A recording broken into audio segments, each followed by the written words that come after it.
പിതാവിന്റെയും പുത്രന്റെയും പരിശുദ്ധാത്മാവിന്റെയും നാമത്തിൽ ആമേൻ. അമ്മേ പരിശുദ്ധ അമ്മേ, അമ്മേ പരിശുദ്ധമേ, ദൈവമാതാവേ, കൃപാസനത്തിലൂടെ ഞങ്ങൾക്കും ഞങ്ങളുടെ ദേശത്തിനും അമ്മ മധ്യസ്ഥം തേടി തന്ന എല്ലാ അനുഗ്രഹങ്ങൾക്കും കൃപകൾക്കും ഞങ്ങളിപ്പോൾ ഹൃദയം നിറഞ്ഞ നന്ദി പറയുന്നു. അമ്മേ പരിശുദ്ധമേ, ദൈവമാതാവേ, 2004 ഡിസംബർ 7 ഉച്ചകഴിഞ്ഞ് 2:30 കൃപാസനത്തിൽ സംഭവിച്ച അമ്മയുടെ പ്രത്യക്ഷപ്പെടലിനെ കുറിച്ച് തിരുസഭയ്ക്ക് സമർപ്പിച്ചിരിക്കുന്ന പഠനരേഖകളുടെ മേൽ സഭാത്മകമായ പഠനം ആരംഭിക്കുവാൻ ഞങ്ങൾ പ്രാർത്ഥിക്കുന്നു. അമ്മേ പരിശുദ്ധമേ, ഭൂസ്വർലോകങ്ങളുടെ രാജ്ഞിയായ അങ്ങേയ്ക്ക് ഭൗമസംരക്ഷണത്തിനായി പ്രപഞ്ചപ്രകൃതിയെ തന്നെ തിരുസഭ പ്രതിഷ്ഠിക്കുവാൻ ഈ പ്രത്യക്ഷീകരണം വഴി ഇടയാക്കണമേ. പരിശുദ്ധമേ, ജപമാല മാതാവേ, സകല കൃപാസനം പ്രാർത്ഥനയോടും ചേർത്ത് ഞങ്ങളിപ്പോൾ പ്രാർത്ഥിക്കുന്ന ഈ കുടുംബത്തിന്റെ പ്രത്യേക നിയോഗം പറ മക്കളെ.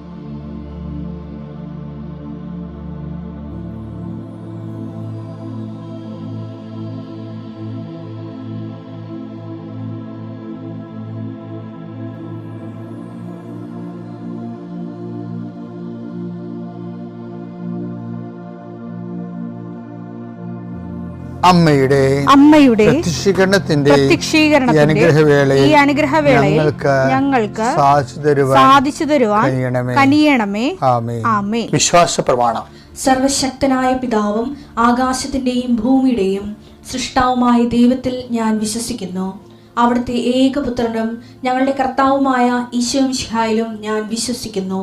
ഈ പുത്രൻ പരിശുദ്ധാത്മാവിനാൽ ഗർഭസ്ഥനായി കന്യകാമറിയത്തിൽ നിന്ന് പിറന്ന് പൊന്തിയോസ് പീലാത്തോസിന്റെ കാലത്ത് പീഡകൾ സഹിച്ച് കുരിശിൽ തറയ്ക്കപ്പെട്ട് മരിച്ച് അടക്കപ്പെട്ട് പാതാളങ്ങളിൽ ഇറങ്ങി മരിച്ചവരുടെ ഇടയിൽ നിന്ന് 3-ാം നാൾ ഉയർത്ത് സ്വർഗത്തിലേക്ക് എഴുന്നള്ളി സർവശക്തിയുള്ള പിതാവായ ദൈവത്തിന്റെ വലതുഭാഗത്തിരിക്കുന്നു.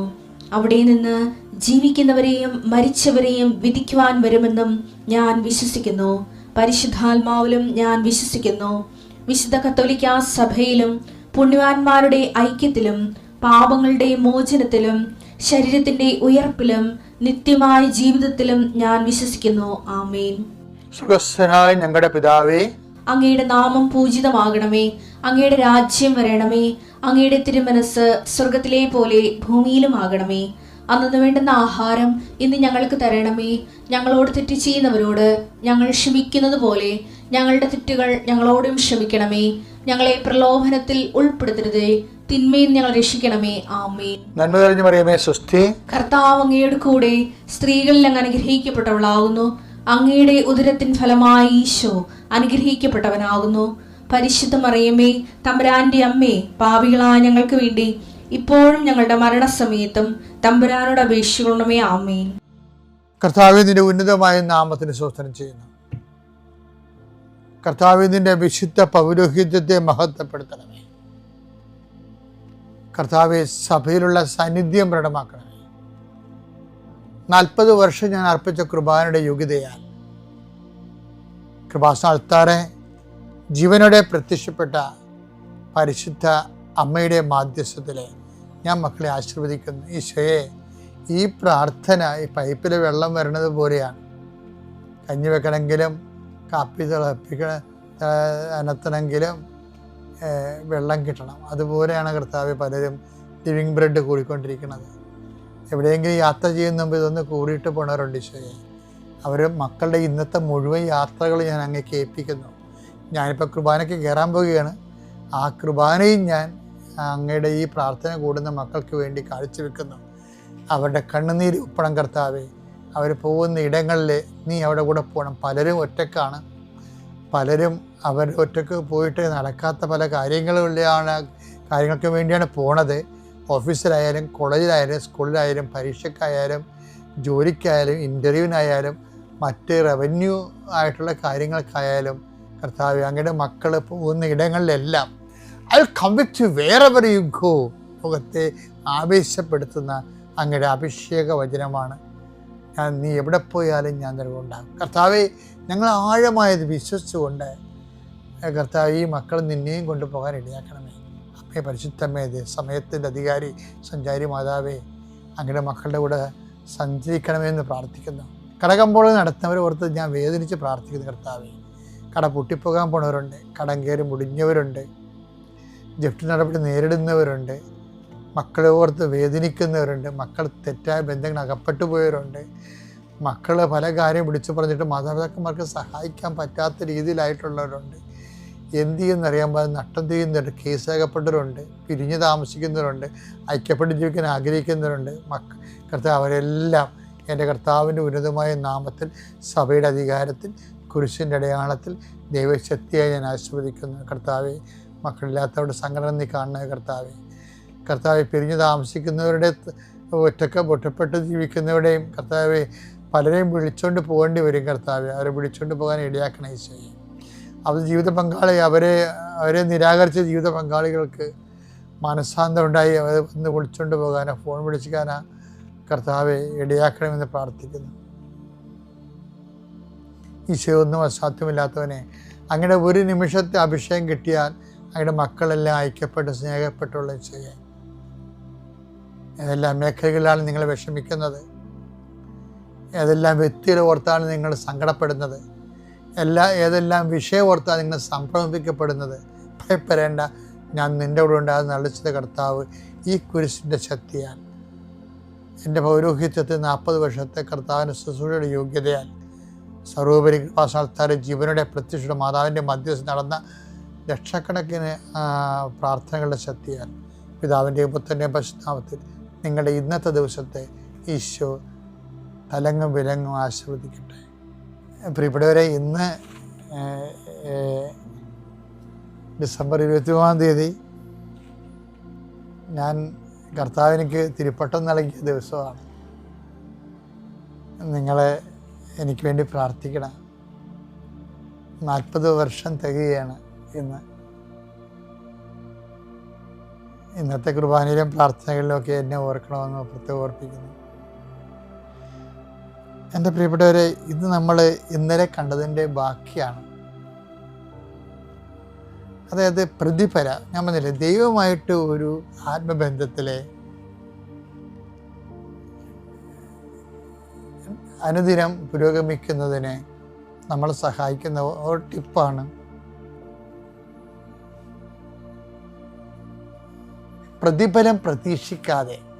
ലൂക്ക 6:35. തിരിച്ചു കിട്ടുമെന്ന് പ്രതീക്ഷിക്കാതെ, തിരിച്ചു കിട്ടുമെന്ന് പ്രതീക്ഷിക്കാതെ മറ്റുള്ളവർക്ക് നന്മ ചെയ്യുകയും വായ്പ കൊടുക്കുകയും ചെയ്യുവിൻ.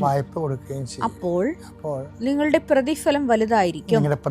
നിങ്ങൾ അത്യുന്നതന്റെ പുത്രന്മാരായിരിക്കുകയും ചെയ്യും. ഈ പ്രതിഫലം വലുതായിരിക്കും എന്ന് പറഞ്ഞല്ലേ, ആ പ്രതിഫലത്തെക്കുറിച്ച് മത്തായി ശ്ലീഹ പറയുന്നുണ്ട്. മത്തായി 5:11-12. എന്നെ പ്രതി മനുഷ്യർ നിങ്ങളെ അവഹേളിക്കുകയും പീഡിപ്പിക്കുകയും എല്ലാവിധ തിന്മകളും നിങ്ങൾക്കെതിരെ വ്യാജമായി പറയുകയും ചെയ്യുമ്പോൾ നിങ്ങൾ ഭാഗ്യവാന്മാർ. നിങ്ങൾ ആനന്ദിച്ചാഹ്ലാദിക്കുവിൻ. സ്വർഗത്തിൽ നിങ്ങളുടെ പ്രതിഫലം വലുതായിരിക്കും. അപ്പോൾ തിരിച്ചു കിട്ടുമെന്ന് നേരത്തെ നമ്മൾ കണ്ടത് എന്താണ്? തിരിച്ചു കിട്ടുമെന്ന് പ്രതീക്ഷിക്കാതെ നന്മ ചെയ്യുക, നിങ്ങളുടെ പ്രതിഫലം വലുതായിരിക്കും. ആ പ്രതിഫലം എവിടെയാണ്? നിത്യതയിലെ പ്രതിഫലത്തെക്കുറിച്ചാണ് പറയണത്. അപ്പോൾ ഇതിനകത്ത് ടിപ്സ് എന്ന് പറഞ്ഞാൽ എന്താണ്? ദൈവത്തിൻ്റെ സന്നിധിയിൽ മൂല്യം ഉണ്ടാകാൻ വേണ്ടി, നമ്മളെ പരിഗണന അർഹയാകാൻ വേണ്ടി എന്ത് ചെയ്യണം? നമ്മൾ ഒത്തിരിയേറെ ഇൻവെസ്റ്റ് ചെയ്യണം. എന്നുവെച്ചാൽ തിരിച്ചു കിട്ടുക. ഇപ്പോൾ ഈശോ മനുഷ്യന്മാരുടെ കൂട്ടത്തിലേതാണ് അത് പറഞ്ഞത്. അപ്പോൾ തിരിച്ചു കിട്ടുമെന്ന് കരുതാതെ വായ്പ കൊടുക്കുക എന്നൊക്കെ പറയുന്നത്. പക്ഷേ നമ്മൾ ടിപ്സ് എന്ന് പറയണത് നമ്മൾ ദൈവത്തോടും ഇതുപോലെ തന്നെ ആയിരിക്കണം. കാര്യം എന്താണ്, നമ്മളിപ്പോൾ ഓരോ അനുഗ്രഹത്തിന് നന്ദി പറയുന്നു, നമുക്ക് ദൈവത്തെ നമ്മൾ അനുഗ്രഹിക്കുന്നു, നന്ദി പറയുന്നു. ദൈവം നമ്മൾ അനുഗ്രഹിച്ചില്ലേ നമ്മൾ നന്ദി പറയത്തില്ല, അതിന് പകരം നമ്മൾ വേറെ വല്ലതും പറയും. ഒന്നില്ലേ മോന്തം കയറ്റെങ്കിലും നടക്കും, അല്ലെങ്കിൽ പ്രാർത്ഥനയെങ്കിലും കുറക്കും. അപ്പം ഈ ഐറ്റംസ് ആണ് ഉള്ളതെന്നൊക്കെ ദൈവത്തിന് അറിയാം, എല്ലാം അറിയാം. അതുകൊണ്ടാണ് ഇനി ഒരു കാലത്ത് നന്ദി പറഞ്ഞാലും ദൈവത്തിന് അത് പറഞ്ഞാൽ പറയാത്തവർ പോലെ ഇരിക്കണതിൻ്റെ കാരണം, ഇത് കിട്ടാതിരുന്നെങ്കിൽ നീ ദൈവത്തിന് പ്രാർത്ഥനയെങ്കിലും കുറച്ച് തരുന്നേ. അതുകൊണ്ട് എപ്പോഴും നമ്മൾ ശ്രദ്ധിക്കേണ്ടത്, എപ്പോഴും ദൈവതിരുസന്നിധിയിൽ നിന്ന് അഡ്വാൻസ് നിക്ഷേപം ഉണ്ടാണ് നമുക്ക്. അതാണ് ഇതിൻ്റെ ടിപ്സ് എന്ന് പറയുന്നത്. അഡ്വാൻസ് സൽപ്രവൃത്തികളായാലും ശരി, പ്രാർത്ഥനാ ജീവിതമായാലും ശരി, സുവിശേഷ കൈമാറ്റമായാലും ശരി, ഒന്നും പ്രതീക്ഷിക്കാതെ. ഈശോ എന്താ പറഞ്ഞത്? നിങ്ങൾ ഒന്നും പ്രതീക്ഷിക്കാതെ തിരിച്ചു കിട്ടുമെന്ന് ഓർക്കാതെ നന്മ ചെയ്യാൻ പറഞ്ഞു. അത് മനുഷ്യരോട് ചെയ്യാൻ പറഞ്ഞെങ്കിൽ അതേ അപ്പോൾ ദൈവത്തിൻ്റെ മനസ്സിരിപ്പ് വ്യക്തമായില്ലേ? അതേ രീതി തന്നെ നമ്മൾ ദൈവത്തോടും ചെയ്യണം. ദൈവത്തിൽ നിന്ന് ഒന്നും പ്രതീക്ഷിക്കാതെ ദൈവത്തിന് വേണ്ടി ജീവിക്കണം. എന്നാൽ നിങ്ങൾ മൂല്യമുള്ളവരാകുകയും ചെയ്യും, ദൈവം നിങ്ങളെ പരിഗണിക്കുകയും ചെയ്യും. നിങ്ങളുടെ പ്രാർത്ഥന അൾത്താരെ വന്ന് ദൈവത്തെ മഹത്വപ്പെടുത്താൻ തന്ന അനുഗ്രഹത്തിന് ഞാൻ 1000 കോടി ത്രിയേക ദൈവത്തിന് സമർപ്പിക്കുന്നു. എൻ്റെ പേര് സൗമ്യ, ഞാൻ ബെഹ്റിൽ നിന്ന് വരുന്നു. ഞാൻ ഇവിടെ ആദ്യമായി കൃപാസനത്തെക്കുറിച്ച് അറിഞ്ഞത് യൂട്യൂബ് വഴിയാണ്.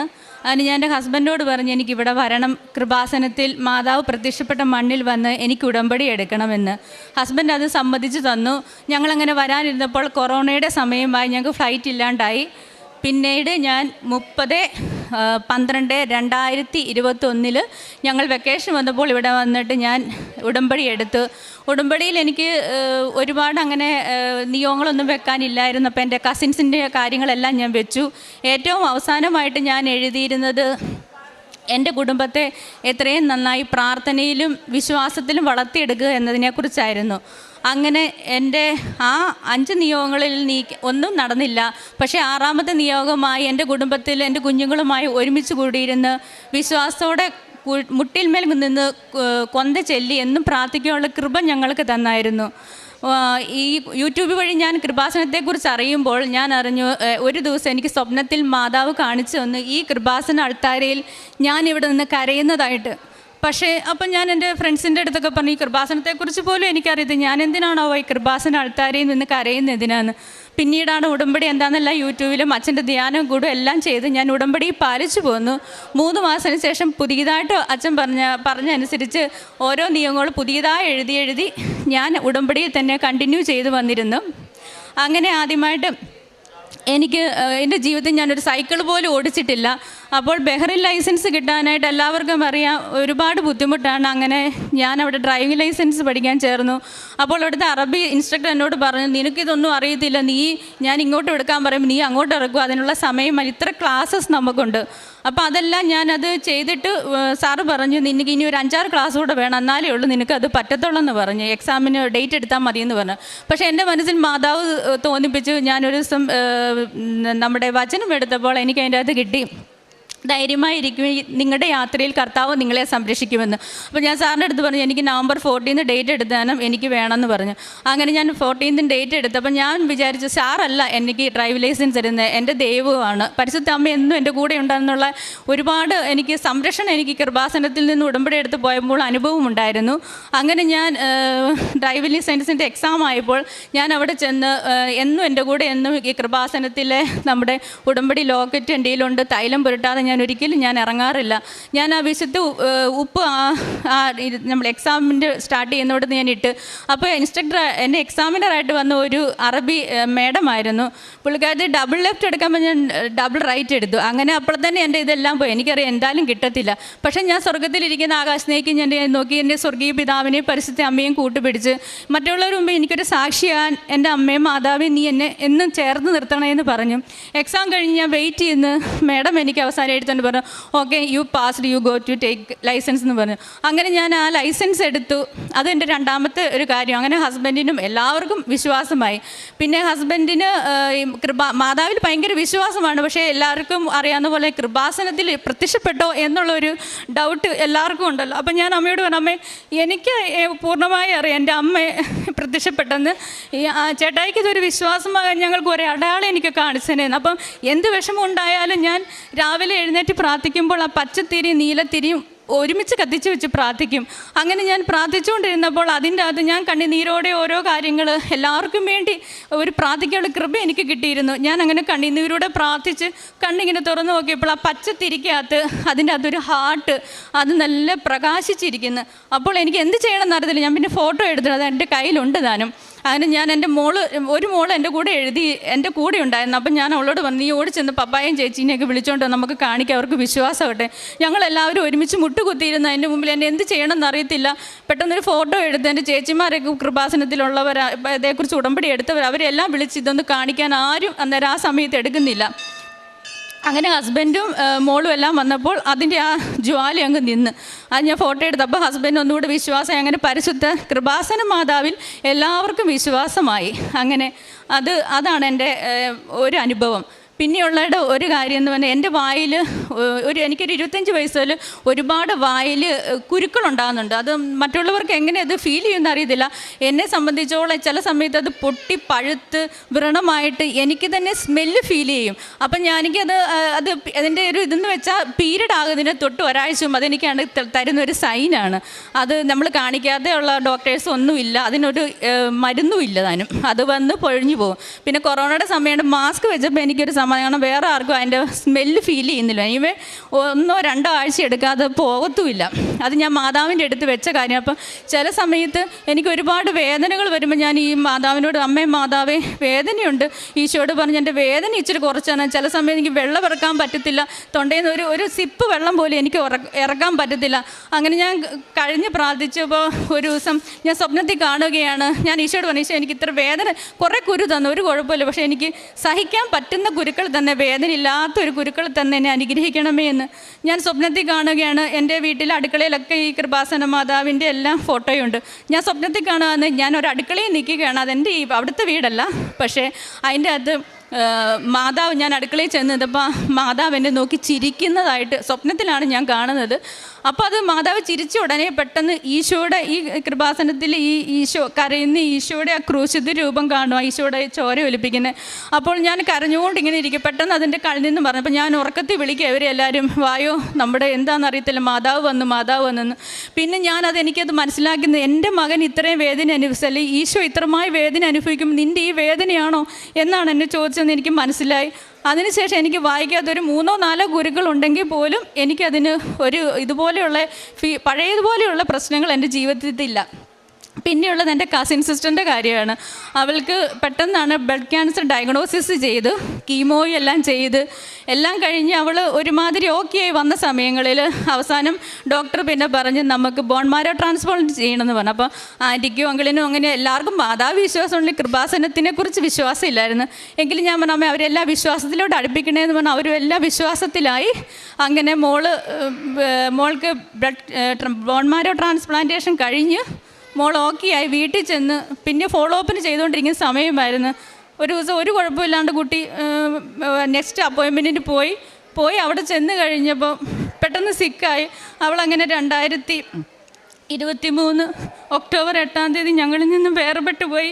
അത് ഞങ്ങളെല്ലാം പിടിച്ചുലർത്തിയ ഒരു വിഷമമായിരുന്നു. കാരണം എനിക്ക് ഏറ്റവും വിഷമം എന്ന് വെച്ചാൽ മറ്റുള്ളവർ എന്നെ ഒരു സാക്ഷിയാക്കിയില്ലല്ലോ അമ്മയെന്ന് പറഞ്ഞ് എനിക്ക് ഇച്ചിരി മാതാവിനോട് ഒരു സങ്കടം വന്നു. മാറിയിട്ടില്ലെങ്കിലും എൻ്റെ സങ്കടത്തിൽ നിന്ന് ഞാൻ ഇച്ചിരി മാതാവിൻ്റെ അടുത്ത് മാറി. പക്ഷേ അച്ഛന് സാക്ഷി ഇവിടെ എപ്പോഴും ധ്യാനത്തിൽ പറയുന്ന പോലെ നമ്മൾ മരിച്ചു പോയവർക്ക് വേണ്ടി കരഞ്ഞുകൊണ്ടിരിക്കാതെ അവർക്ക് വേണ്ടി പ്രാർത്ഥിക്കുക എന്ന് വിചാരിച്ച് ഞാൻ വീണ്ടും മാതാവിനെ എന്നെ ക്ഷമ ചോദിച്ച് ഞാൻ വീണ്ടും പരിപൂർണമായി അമ്മയിലോട്ട് തിരിച്ചു വന്നു. പിന്നെ ഞാൻ ഉടമ്പടി ഇവിടെ വന്ന് നെക്സ്റ്റ് വെക്കേഷൻ വന്ന് പുതുക്കി. അതിൽ എൻ്റെ ഹസ്ബൻഡിൻ്റെ വിസയിൽ പിന്നെ പുതുക്കി തരുമ്പോൾ പിള്ളേർക്ക് ഫാമിലി വിസ കിട്ടത്തില്ലെന്നുള്ളത് പറഞ്ഞു. അപ്പം ഞാൻ അവിടെ ചെന്ന് ഞങ്ങളുടെ ഹോസ്പിറ്റലിൻ്റെ കമ്പനിയുടെ കോമ്പൗണ്ടിൽ ചെന്ന് ഞാൻ അവരോട് അവിടുത്തെ മുതിർനെ കണ്ട് മാനേജറെ കണ്ട് ഞാൻ സംസാരിച്ചു. എനിക്ക് എങ്ങനെയായാലും ഒരു വിസ തരണമോ? അവർ പറഞ്ഞ് നിങ്ങളിവിടെ നമ്മൾ ലോക്കലായിട്ട് കയറിയായിരുന്നു, നിങ്ങൾക്ക് തരത്തില്ല, അതുകൊണ്ട് അങ്ങനെ തരാനൊരു റൂളില്ല, അതിന് ബഹർ റൂൾ അനുസരിച്ച് എനിക്ക് തരത്തില്ലെന്ന് പറഞ്ഞു. അപ്പം ഞാൻ വിചാരിച്ചു ഇനിയിപ്പം ഈ നവംബർ 23 അവരുടെ വിസ പൂർണ്ണമായിട്ടും തീരും, പിന്നെ എനിക്ക് അവരെ എൻ്റെ കൂടെ നിർത്താൻ പറ്റത്തില്ല. പക്ഷേ എൻ്റെ കുട്ടികൾ 3 പേര് അവിടെ പഠിച്ചുകൊണ്ടിരിക്കുന്നവരാണ്. അവർക്ക് ഇവിടെ വന്ന ഹസ്ബൻഡുമായിട്ട് എങ്ങനെ ഒരുമിച്ച് എങ്ങനെ ഇവിടുത്തെ കുട്ടികളൊക്കെ ആയിട്ട് അഡ്ജസ്റ്റ് ആവുന്ന ആകെ വിഷമമായിരുന്നു. എങ്കിലും ഞങ്ങൾ തീവ്രമായ ഫാമിലി വിസയോടുകൂടി ഒരു ജോലി തിരക്കിക്കൊണ്ടിരുന്ന് കിട്ടിയില്ല ഹസ്ബൻഡിന്. അവസാനം ഞങ്ങൾ ദൈവഹിതത്തിന് വിട്ടുകൊടുത്തു. ഞങ്ങൾ പറഞ്ഞു ദൈവത്തിൻ്റെ ഇഷ്ടം പോലെ എൻ്റെ ജീവിതം എൻ്റെ നടത്തി തരട്ടെ, ഇനിയൊന്നും നോക്കുന്നില്ലെന്നും പറഞ്ഞ് ഞങ്ങൾ പിള്ളേരെ അന്ന് അവളുടെ മോള് 10ലോട്ടാണ് ഈ വർഷം. അപ്പം നമ്മൾ അവിടെ നിന്നിട്ടുണ്ടെങ്കിൽ അവൾ നവംബർ ആകുമ്പോൾ പകുതിയാകുമ്പോഴത്തേക്കും അവിടുന്ന് എക്സാം ഒന്നുമില്ലാണ്ട് ഇറങ്ങി പോരേണ്ട ഒരു അവസ്ഥയാണ്, വിസ കിട്ടിയില്ലെങ്കിൽ നമ്മുടെ മുമ്പിലൊന്നുമില്ല. അങ്ങനെ ഞാൻ ബൈബിൾ വായിച്ചുകൊണ്ടിരിക്കുമ്പോൾ എനിക്കിങ്ങനെ ഓരോ ദർശനം പോലെ തരുവാണ്. ഹസ്ബൻഡ് ഇവിടുന്ന് നല്ല സൂട്ടും കോട്ടും ഇട്ട് പുള്ളി ഇറങ്ങി ഒരു ഫാമിലി വിസയിലോടുകൂടി അത് കിട്ടി പുള്ളി ഇറങ്ങിപ്പോണ എന്നെ കാണിച്ചു. ഞാനപ്പോൾ ഹസ്ബൻഡോട് ചേട്ടായി ഇത് ഉറപ്പായിട്ടും കിട്ടും, നമുക്ക് പോണേ മുമ്പ് ദൈവം ഒരു വഴി തരും. പക്ഷേ ഹസ്ബൻഡ് പറഞ്ഞു ഇനി എന്തിക്കുള്ള എത്രയും നോക്കാനാണ്, നമ്മൾ നോക്കി നമ്മുടെ സമയം കഴിഞ്ഞ് ഇനി ഒന്നും നോക്കണ്ട, നമുക്ക് നാട്ടിൽ സെറ്റ് ഞാനും പിള്ളേരും കൂടെ പോകാം, നീ ഇവിടെ നിന്നോളാൻ പറഞ്ഞു. അങ്ങനെ ഞങ്ങൾ അവിടെ നിന്നു. ഇനിയിപ്പം ഞങ്ങൾ അവിടുത്തെ രീതി അനുസരിച്ച് ഏപ്രിലാകുമ്പോൾ പുതിയ വർഷം സ്റ്റാർട്ട് ചെയ്യുകയാണ്, പുതിയ അക്കാഡമിക് ഇയർ. അപ്പോൾ ഞങ്ങൾ ആ അക്കാഡമിക് ഇയറിൽ പിള്ളേരെ 3 പേരെ അവിടെ ചേർക്കണ്ടെന്ന് വിചാരിച്ച് TC എടുത്തു. ഞങ്ങൾ പിള്ളേരെ ഇവിടെ നാട്ടിൽ വിളിച്ചു പറഞ്ഞപ്പോൾ അവർ പറഞ്ഞു 10th കുട്ടീനെ CBSE എടുക്കത്തില്ലെന്ന് പറഞ്ഞ് അഡ്മിഷൻ, അല്ലെ ഒന്നില്ല അവളെ 9th ഇരുത്തണം, അല്ലെ 10th ഇരുത്താമെന്ന്. ഇവിടെ 9th ഇരിക്കത്തുമില്ല. അപ്പോൾ എനിക്ക് ആകെ വിഷമം, കാരണം മലയാളം മീഡിയത്തിൽ ചേർത്ത് മലയാളം പിള്ളേർക്കൊന്നും അറിയത്തില്ല, പറയാനറിയാമെങ്കിലും മലയാളം പഠിക്കാണ്ടിരിക്കാൻ പറ്റത്തില്ല. പിന്നെ ഞാനിവിടെ അത് വെച്ച് ഞാൻ എൻ്റെ പ്രാർത്ഥനയിൽ കൂടുതൽ വളർത്തിയെടുത്ത കുട്ടികളാകുമ്പം എന്നിൽ നിന്ന് മാറി അവർ വീണ്ടും പ്രാർത്ഥനയിൽ നിൽക്കുമോ എന്നുള്ളൊരു വിഷമം. അപ്പോൾ നിങ്ങൾക്ക് എല്ലാവർക്കും അറിയാം ഒരു അമ്മയുടെ സങ്കടം, പ്രത്യേകിച്ച് 2 പെൺകുട്ടികളും ഒരു മോനുമാണ് എനിക്ക്, മൂത്തവർ 2 പെൺകുട്ടികൾ. അപ്പോൾ ഇവരെ വിട്ടു പിരിഞ്ഞ് ഇവരിനി എന്താ. അപ്പോൾ ഞാനിങ്ങനെ തിരക്കി നമ്മുടെ പള്ളിയുള്ള ഒരു സ്കൂളിൽ, അവിടെയാണെങ്കിൽ ഞാനൊക്കെ പള്ളി സ്കൂളിൽ പഠിച്ചപ്പം എല്ലാ കൊന്തമാസങ്ങളിലും അല്ലെങ്കിൽ എങ്ങനെയാലും നമുക്ക് കുർബാനകളും ടീച്ചേഴ്സൊക്കെ ആണെങ്കിലും അതിങ്ങനെ ചേർത്തുർത്തുമല്ലോ എന്നോർത്ത് ഞാനത് തപ്പിപ്പിടിച്ച് അങ്ങനെ ചെയ്ത് അവരോട് വിളിച്ച് സംസാരിച്ച് ഞങ്ങൾ വരുമ്പോൾ നിങ്ങൾക്ക് ഒരു കുഴപ്പമില്ല, ഇവിടെ അഡ്മിഷൻ തന്നേക്കാമെന്ന്. അങ്ങനെ അവസാനം ഞങ്ങൾ കേരള സിലബസിൽ ചേർക്കാൻ തീരുമാനിച്ചു 3 കുട്ടികളെ. അവിടെ ഞങ്ങൾ TC എടുത്തു. ഞങ്ങൾ ഇവരുടെ വിസ ക്യാൻസൽ ചെയ്ത് ഡിപ്പെൻഡൻറ്റ് വിസ, പിന്നെ 25th ഏപ്രിൽ ഞങ്ങൾ ടിക്കറ്റും എടുത്ത്. അപ്പോൾ പിന്നെയുള്ള ഒരു കാര്യം വെച്ചാൽ എൻ്റെ കാര്യമാണ്. അപ്പം എനിക്ക് തന്നെ നിൽക്കാനായിട്ട് പുള്ളിക്ക് ഒരു ബുദ്ധിമുട്ട് വിടാൻ ഹോസ്റ്റൽ കിട്ടത്തില്ല. അങ്ങനെ ഞങ്ങൾ തീവ്രമായി പ്രാർത്ഥിച്ച് അപ്പോഴെല്ലാം എൻ്റെ മനസ്സിൽ പറയും ദൈവമേ എന്നാലും മാതാവ് എൻ്റെ കൂടെ ഉണ്ടെന്നുള്ള ഒരുപാട് അനുഭവങ്ങൾ എനിക്ക് കിട്ടിയിട്ടുണ്ട്.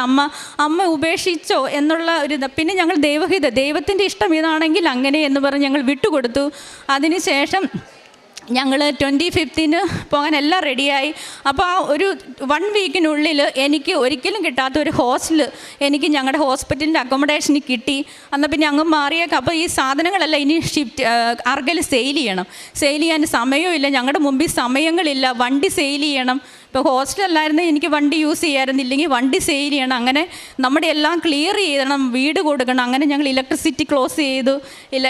ഇലക്ട്രിസിറ്റി, വെള്ളം, വീട് എല്ലാം ക്യാൻസലേഷൻ കൊടുത്തു. ഇനി ഞങ്ങളുടെ മുമ്പിൽ ഒരു വഴിയില്ല, ഞങ്ങൾ പോകാൻ തന്നെ തീരുമാനിച്ചു. ടിക്കറ്റും എല്ലാം കയ്യിലുണ്ട് പോകാൻ നിന്ന്. പിന്നെയുള്ളത് എൻ്റെ മുമ്പിൽ ഒരൊറ്റ ദിവസമേ ഉള്ളൂ എനിക്ക് ഓഫ് ഉള്ളത് പോരുന്നതിന് മുമ്പ് 24th. അങ്ങനെ 24th ഞങ്ങൾ 24th ഒരു ദിവസം കൊണ്ട് എന്നെ ഹോസ്റ്റലിൽ സാധനം വെക്കുമോ, ബാക്കിയുള്ള ഇനിയിപ്പോൾ എന്താണെന്ന് വെച്ചാൽ കിട്ടുന്ന വിലയ്ക്ക് കൊടുക്കുക, ഇല്ലെന്നുണ്ടെങ്കിൽ അതങ്ങനെ കിടക്കട്ടെ എന്നുള്ള രീതി, എങ്ങനെ അവരെ നാട്ടിൽ പോകാമെന്നുള്ള രീതി ഇരുന്നു. അങ്ങനെ 23rd ഞാൻ ഡ്യൂട്ടിക്ക് ചെല്ലുമെന്നും ഈ നമ്മുടെ കൃപാസനം ചൊവ്വാഴ്ച ദിവസം ആരാധന കൂടുമ്പോൾ ഡ്യൂട്ടിയിലാണ് ഞാൻ ഓണാക്കി എൻ്റെ പോക്കറ്റിലിട്ടിട്ട് സൈലൻറ്റിലാക്കി വെക്കും. അല്ലാത്ത ദിവസം വീട്ടിൽ നിന്ന് നന്നായി ഞാൻ ആ ധ്യാനങ്ങൾ പങ്കെടുക്കും, അതായിരുന്നു എൻ്റെ പതിവ്. അങ്ങനെ ഞാൻ ചൊവ്വാഴ്ച ധ്യാനത്തിന് ചെന്നപ്പോൾ അവിടെ ഇതുപോലെ തന്നെ ഓണാക്കി എൻ്റെ പോക്കറ്റിൽ ഇട്ട്. പിന്നെ ഞങ്ങൾക്കില്ല. അപ്പോൾ എല്ലാവരോടും ഞാൻ വിളിച്ചു. അപ്പം ഞാൻ ചൊവ്വാഴ്ച രാവിലെ ഞാൻ ഡ്യൂട്ടിക്ക് വന്നപ്പോൾ ഞാൻ എന്ന് വചനം എടുത്തിട്ടാണ് ഡ്യൂട്ടിക്ക് പോകണം. അതുപോലെ തന്നെ പരിശുദ്ധ അമ്മയുടെ തൈലവും ലോക്കറ്റില്ലാണ്ട് ഞാൻ വെളിയിറങ്ങത്തില്ല. എല്ലാവരും ഞാൻ ആശ്രയിച്ച് അമ്മയുടെ ഈശോയുടെ കുരിശുത രൂപത്തെ കരഞ്ഞുകൊണ്ട് ഞാൻ എന്നും പിടിച്ചിട്ട് പറയും എൻ്റെ ഈശോയെ ഞാൻ പോവുകയാണ്, എനിക്കൊന്നുമില്ല, ഞാനൊന്നും ഇല്ലാത്തവളാണ്, എന്നും എൻ്റെ കൂടെ ഉണ്ടായിരിക്കണം. പിതാവും പുത്രനും പരിശുദ്ധാത്മാവും എൻ്റെ മുമ്പിൽ വന്ന് പരിശുദ്ധ അമ്മയെ എന്നെ എന്നും അമ്മയുടെ നീല അങ്കിക്കുള്ളിൽ ചേർത്ത് പിടിച്ച് എന്നെ പിന്നെ ഞാൻ അങ്ങനെയാണ് സങ്കല്പിച്ചുകൊണ്ടാണ് ഇന്ന് ഞാൻ ഡ്യൂട്ടിക്ക് പോകണം. അന്ന് വചനം എടുത്തപ്പോൾ എനിക്ക് കിട്ടിയതാണ് ഭയപ്പെടേണ്ട, ധൈര്യമായിരിക്കുക. അപ്പം ഞാൻ ചോദിച്ചു ഇതിന് ഇനി എന്തിനാണ് ഞാൻ ഭയപ്പെടാണ്ട്, എന്നിവ എനിക്ക് ഭയമില്ല, ദൈവം എൻ്റെ കൂടെയുള്ള എനിക്ക് ഭയമില്ല എന്ന് പറഞ്ഞ് ഞാൻ ഡ്യൂട്ടിക്ക് ചെന്ന്. അത് ശരിക്കും എനിക്ക് നൈറ്റ് ഡ്യൂട്ടി ആയിരുന്നു. അപ്പോൾ കൂടെയുള്ള ഒരാൾ സിക്ക് ആയതുകൊണ്ട് എന്നോട് ഡേ ഡ്യൂട്ടിക്ക് വരാനായിട്ട് എന്നെ അങ്ങനെ അതെല്ലാം ദൈവത്തിൻ്റെ പദ്ധതിയായിരുന്നു ഞങ്ങൾക്ക് അറിയുന്നില്ല. അപ്പോൾ അവസാന നിമിഷമായി ഹസ്ബൻഡ് വീട്ടിലെല്ലാ രൂപങ്ങളും അങ്ങനെയെല്ലാം ഊരിക്കൊണ്ടിരുന്നപ്പോൾ എല്ലാവരും പൊട്ടിക്കരഞ്ഞു പോയി. കാരണം പിള്ളേരും ഞാനിനി സെപ്പറേറ്റായി വരുമ്പോഴുള്ള എൻ്റെ അവസ്ഥ എല്ലാം നമ്മൾ തരണം ചെയ്യാൻ തന്നെ തീരുമാനിച്ചെങ്കിലും വിഷമമായിരുന്നു എല്ലാവർക്കും. അങ്ങനെ ഞാൻ ആ 22 ഡ്യൂട്ടിക്ക് ഞാൻ ചെന്ന്, ഞാൻ ഡേ ഡ്യൂട്ടിക്ക് എന്നെ അങ്ങനെ ദൈവം ഇടപെട്ട് എന്നെ വിളിപ്പിച്ചു. അവിടെ ചെന്ന് ഈ ധ്യാനം ഇത് കഴിഞ്ഞ് കഴിഞ്ഞപ്പം എൻ്റെ കൂടെ ഞങ്ങളുടെ ഹോസ്പിറ്റലിൽ ആകെ ഒരു മലയാളി ഡോക്ടറേ ഉള്ളൂ. ഡോക്ടർ സീന എന്നെ വിളിച്ചിട്ട് പറഞ്ഞു, സൗമ്യ നീ ഇന്ന് മീറ്റിങ്ങിൽ കയറിയാൽ നീ ഒരു കാര്യം ചെയ്യും, നീ ഒന്നും കൂടെ നമ്മുടെ ഹോസ്പിറ്റലിൻ്റെ അഡ്മിനിസ്ട്രേഷൻ ചെന്നിങ്ങനെ നീ ഒന്ന് ഡീറ്റെയിൽ ആയിട്ട് പറ. ഞാൻ ഡോക്ടർ ഞാൻ ഇനി എന്തിനു പോകണം, കാരണം നമ്മൾ ടിക്കറ്റ് എടുത്ത് എല്ലാം ക്യാൻസലേഷൻ കൊടുത്ത് ഒന്നും നമ്മുടെ മുമ്പിലില്ല. അത് നാട്ടിലെല്ലാം റെഡിയാക്കി വെച്ച് പിള്ളേരെ ഓൾറെഡി അവിടെ ക്ലാസ് തുടങ്ങി. ഞങ്ങൾ അപ്പം മാർച്ച് 2nd വീക്ക് മുതൽ അവിടെ ക്ലാസ്സും തുടങ്ങി. ഞങ്ങളുടെ പിള്ളേർ അത്ര നാൾ സ്കൂളിൽ പോയിട്ട് പോലും ഇല്ല. അപ്പോൾ ഡോക്ടർ പറഞ്ഞു അതൊന്നും കുഴപ്പമില്ല, നീ എനിവേ ചെയ്യാം, നീ ചിലപ്പോൾ ദൈവമായിട്ട് എന്നെ തോന്നിപ്പിക്കുന്ന നീ ഒന്ന് ചെയ്ത് നോക്കുക. ഞാൻ പറഞ്ഞു ഡോക്ടർ HR ഇരിക്കുന്ന പെണ്ണുങ്ങളെയൊക്കെ കാണുമ്പോൾ ഒരു ഗുഡ് മോർണിംഗ് മാം എന്ന് പറയുന്നല്ലാതെ നമ്മളൊന്നും അവരുടെ അടുത്ത് മിണ്ടാനോ ഒന്നും ഞാൻ ഇന്നേവരെ പോയിട്ടില്ല. അപ്പം എന്നോട് ഡോക്ടറുടെ ഉടമ്പടി എടുത്തിട്ട് ഇന്നും വന്നിട്ടുണ്ട് ഡോക്ടർ മോനെയും കൊണ്ട്. അപ്പോൾ ഡോക്ടർ എന്നോട് നീ ധൈര്യമായിട്ട് നിൻ്റെ കൂടെ അമ്മ മാതാവും ഉണ്ട്.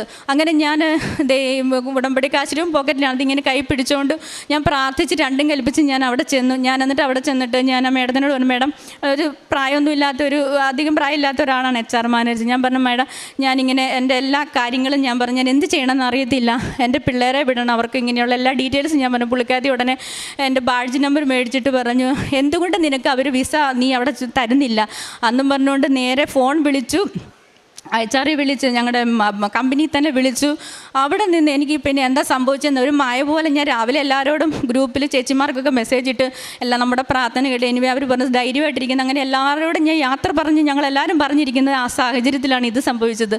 അതെങ്ങനെ ദൈവം ഇടപെട്ട് നമ്മളെ വഴി നടത്തുന്ന കുഴിയിൽ വീണ് എന്നെ പിടിച്ചു കയറ്റുന്ന ഒരു ദൈവത്തെയാണ് ഞാൻ അറിഞ്ഞത്.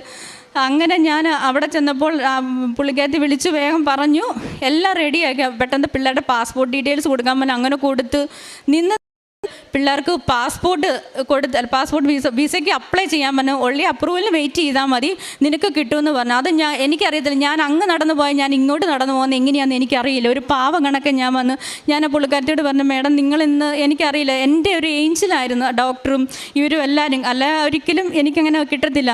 അങ്ങനെ ഒരിക്കലും അവിടെ ഒന്നും കിട്ടാത്ത ഒരു കാര്യം എൻ്റെ പരിശുദ്ധ അമ്മ ഇടപെട്ട് എൻ്റെ ജീവിതത്തിൽ ആദ്യമായി നടത്തിയെടുത്തുന്നു. അതിനുശേഷം ഞാൻ ഹസ്ബൻഡോട് വിളിച്ചു പറഞ്ഞു ഇങ്ങനെയെല്ലാം സംഭവിച്ചു, ഇനി എന്ത് ചെയ്യണമെന്ന് അറിയാം. പിന്നെ ഹസ്ബൻഡ് ഉടനെ ക്യാൻസലേഷൻ എല്ലാം തിരിച്ച് മെയിൽ വിട്ട് എല്ലാം നമ്മൾ തിരിച്ചു പിടിച്ച് ടിക്കറ്റ് ക്യാൻസൽ ചെയ്ത് എല്ലാം ചെയ്ത് പിള്ളേർക്ക് അഡ്മിഷന് വേണ്ടി. അപ്പോൾ ഓരോ രീതിയിലും ഞങ്ങൾക്ക് ഓരോരുത്തരും നമ്മളെ സഹായിക്കാനായിട്ട് ദൈവം ഓരോ ഏഞ്ചൽസിനെ ഞങ്ങളുടെ ജീവിതത്തിൽ അന്നേരത്തേക്കും അയക്കുകയായിരുന്നു. അപ്പം പിറ്റേ ദിവസമായപ്പോൾ ഹസ്ബൻഡ് ഇങ്ങനെ എല്ലാവരോടും പറഞ്ഞു ഞാനും പോവാന്ന്. അപ്പം അവരോടെല്ലാം പറഞ്ഞു ഞാനിങ്ങനെ സൗമ്യയുടെ അണ്ടറിൽ പിള്ളേരെ നിൽക്കുക, എനിക്കിനി എന്തെങ്കിലും ഒരു ജോലി, അപ്പോൾ ഇനി കുഴപ്പമില്ല, ഏത് ജോലിക്കും കുഴപ്പമില്ല, അങ്ങനെ നിൽക്കാൻ പറ്റുമെന്ന് ഒരു ജോലി എന്തെങ്കിലും കിട്ടുവാണെങ്കിൽ പറയണേന്ന്. അപ്പോൾ ഞാൻ പിറ്റേ ദിവസം തന്നെ വെനസ്ഡേ തന്നെ 24th ഹസ്ബൻഡിന് ഒരു സ്ഥലത്ത് വേക്കൻസി ഉണ്ടെന്ന് പറഞ്ഞ് കിട്ടി. അന്ന് ഹസ്ബൻഡ് പോകാനായിട്ട് CV അയച്ചു കൊടുത്ത് നാളെ വ്യാഴാഴ്ച വരാൻ പറഞ്ഞു ഞങ്ങളോട്. അപ്പോൾ എനിക്ക് എൻ്റെ മനസ്സിലോട്ട് പറയാം എൻ്റെ ഹസ്ബൻഡ് ഇത്ര രൂപ സാലറി കിട്ടും, നീ അത് അവനോട് പറ, അവനൊന്നുകൂടെ വിശ്വാസമാകട്ടെ എന്ന്. ഞാൻ പറഞ്ഞു ചേട്ടായിക്ക് ഇത്രയും സാലറി ദൈവം തരും നാളെ നീ. ഹസ്ബൻഡ് പറഞ്ഞു എടി അതൊക്കെ ഫാമിലി വിസ ഉള്ളവർക്ക് കിട്ടും, അതെന്തായാലും ഇനി അലൗഡ് അല്ല, നമുക്കതൊന്നും കിട്ടത്തില്ല, നീ വെറുതെ അതേക്കുറിച്ച് ചിന്തിക്കേണ്ട. ഞാൻ പറഞ്ഞു എൻ്റെ ഈശോ എനിക്ക് കാണിച്ചു എന്ന് പരിശുദ്ധ അമ്മ കൂടെ ഉണ്ടെന്ന്, നമുക്ക് ഇത്രയും അടയാളങ്ങളും അത്ഭുതങ്ങളും കിട്ടിയിട്ട് ചേട്ടായി വിശ്വസിക്കാനായിട്ട് ഇത്രയും സാലറി ചേട്ടായിക്ക് തന്നിരിക്കുമെന്ന് പറഞ്ഞു. അങ്ങനെ പിറ്റേ ദിവസം ഹസ്ബൻഡ് ഇൻ്റർവ്യൂവിന് ചെന്നും ഞങ്ങളിങ്ങനെ പോരാനുള്ള എല്ലാ സാധനങ്ങളും ഞങ്ങൾ അടുക്കി. എവിടെയാണ് ഞങ്ങളുടെ സാധനങ്ങളെന്ന് പോലും ഞങ്ങൾക്ക് കിട്ടിയ ഒരു ഡ്രസ്സ് വിട്ട് ഒരു ഇൻ്റർവ്യൂവിനുള്ള ഒരു ഇതിൽ പെർഫോമൻസിലല്ല ഹസ്ബൻഡ് അവിടെ ചെന്ന് ഇറങ്ങിയത്. കിട്ടിയ ഒരു ഡ്രസ്സ് വിട്ടുകൊണ്ട് ഞങ്ങൾ അവിടെ ചെന്നിറങ്ങി സാറിൻ്റെ അടുത്ത് പറഞ്ഞു. ഒരു ക്വസ്റ്റ്യൻ പോലും ചോദിക്കാതെ എടുത്ത് ഓഫർ ലെറ്ററാണ് സാറിന് കൊടുത്തത് കയ്യിൽ. അതും എൻ്റെ പരിശുദ്ധ അമ്മ കാണിച്ചു തന്ന അതേ സാലറിയിൽ എൻ്റെ ഹസ്ബൻഡിന് ജോലി ചെയ്യാൻ ദൈവം കൃപയായി. അതാണ് അത് നമ്മളെ ദൈവം കരം പിടിച്ചിങ്ങനെ നമ്മളത് കൂടെ നിർത്തുന്ന ഒരു അനുഭവത്തിലൂടെ ഞങ്ങളുടെ ജീവിതം കടന്നു പോവുകയായിരുന്നു. പിന്നെയുള്ളത് പിള്ളേരുടെ വിസ കിട്ടിയതിന് ശേഷം പിള്ളേർ ജോലി ചെയ്തു, പിള്ളേരുടെ വിസ കിട്ടി. പിള്ളേർ ഞങ്ങൾ ഒരു വിസ കിട്ടിയതിന് ശേഷം ഒരാഴ്ച കഴിഞ്ഞപ്പോൾ ഞങ്ങൾ പിള്ളേരെ റീ അഡ്മിഷൻ എടുത്തു. ഞങ്ങൾക്ക് ഒരുപാട് നഷ്ടങ്ങൾ അങ്ങനെയുള്ള കാര്യങ്ങളുണ്ടായിരുന്നു. അതൊന്നും എൻ്റെ നഷ്ടങ്ങളായിട്ട് ഞാൻ കണക്കാക്കുന്നില്ല. കാരണം എൻ്റെ കുഞ്ഞുങ്ങളുടെ കൂടെ ഇന്ന് ജീവിക്കാൻ ദൈവം തന്ന കൃപയ്ക്ക് ഞാൻ നന്ദി പറയുന്നു. പിന്നെ ഞങ്ങൾ ഇവിടെ നാട്ടിൽ വിളിച്ച് പറഞ്ഞ് ഞങ്ങൾ അഡ്മിഷൻ എടുക്കുന്നില്ല, കാരണം ഇങ്ങനെ നിൽക്കാൻ വിസ കിട്ടിയെന്നൊക്കെ പറഞ്ഞ്. അതിനേക്കാൾ ഉപരിയായിട്ട് ദൈവം ഞങ്ങൾ ഈ സാധനങ്ങളെല്ലാം പോകുമ്പോൾ ഈ പെൺകുട്ടികൾ എല്ലാവർക്കും അറിയാമല്ലോ, ഞാൻ അങ്ങനെയുള്ള എല്ലാവർക്കും ഒരു വർഷത്തേക്കുള്ള എല്ലാ സാധനങ്ങളും ഞങ്ങൾ പോരുന്നതിന് ഒരാഴ്ച മുമ്പ് ഞങ്ങൾ കാർഗോ വിട്ടിരുന്നു. അപ്പോൾ കാർഗോ നാട്ടിൽ വന്നു കഴിഞ്ഞാൽ പിന്നെ അത് ആർക്കെങ്കിലുമൊക്കെ ഡിസ്ട്രിബ്യൂട്ട് ചെയ്യാമെന്നൊക്കെ ഞങ്ങൾ വിചാരിച്ചിരുന്നു. അങ്ങനെ ഒരു ദിവസം കാർഗോ സെക്ഷൻകാർ ഞങ്ങൾ ഇങ്ങോട്ട് വിളിക്കുകയാണ്.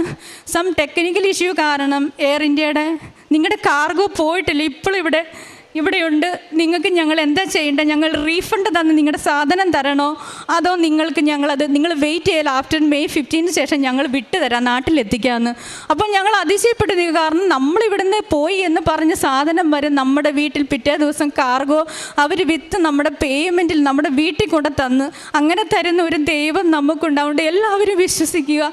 എനിക്ക് പരിശുദ്ധ അമ്മയുടെ എനിക്ക് ജീവിതത്തിൽ അവരെന്നോ പറയുന്നു ഇവരെന്ത് ഒന്നുമില്ല, എനിക്ക് ജീവിതമാകുന്ന യാത്രയിൽ ഈ ജീവിതത്തിൽ ദൈവം തന്ന കൃപകൾ മറ്റുള്ളവർക്ക് പകർന്നു കൊടുക്കാനും അവരോട് എൻ്റെ ദൈവത്തെ മഹത്വപ്പെടുത്താനും അങ്ങനെയുള്ള ഒരു ലൗകികമായ ഒരു ചിന്തകളും എൻ്റെ ജീവിതത്തിലില്ല.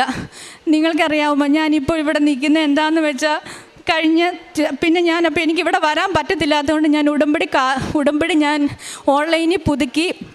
June 1 മുതൽ ഞാൻ ഓൺലൈനിൽ ഉടമ്പടി പുതുക്കി.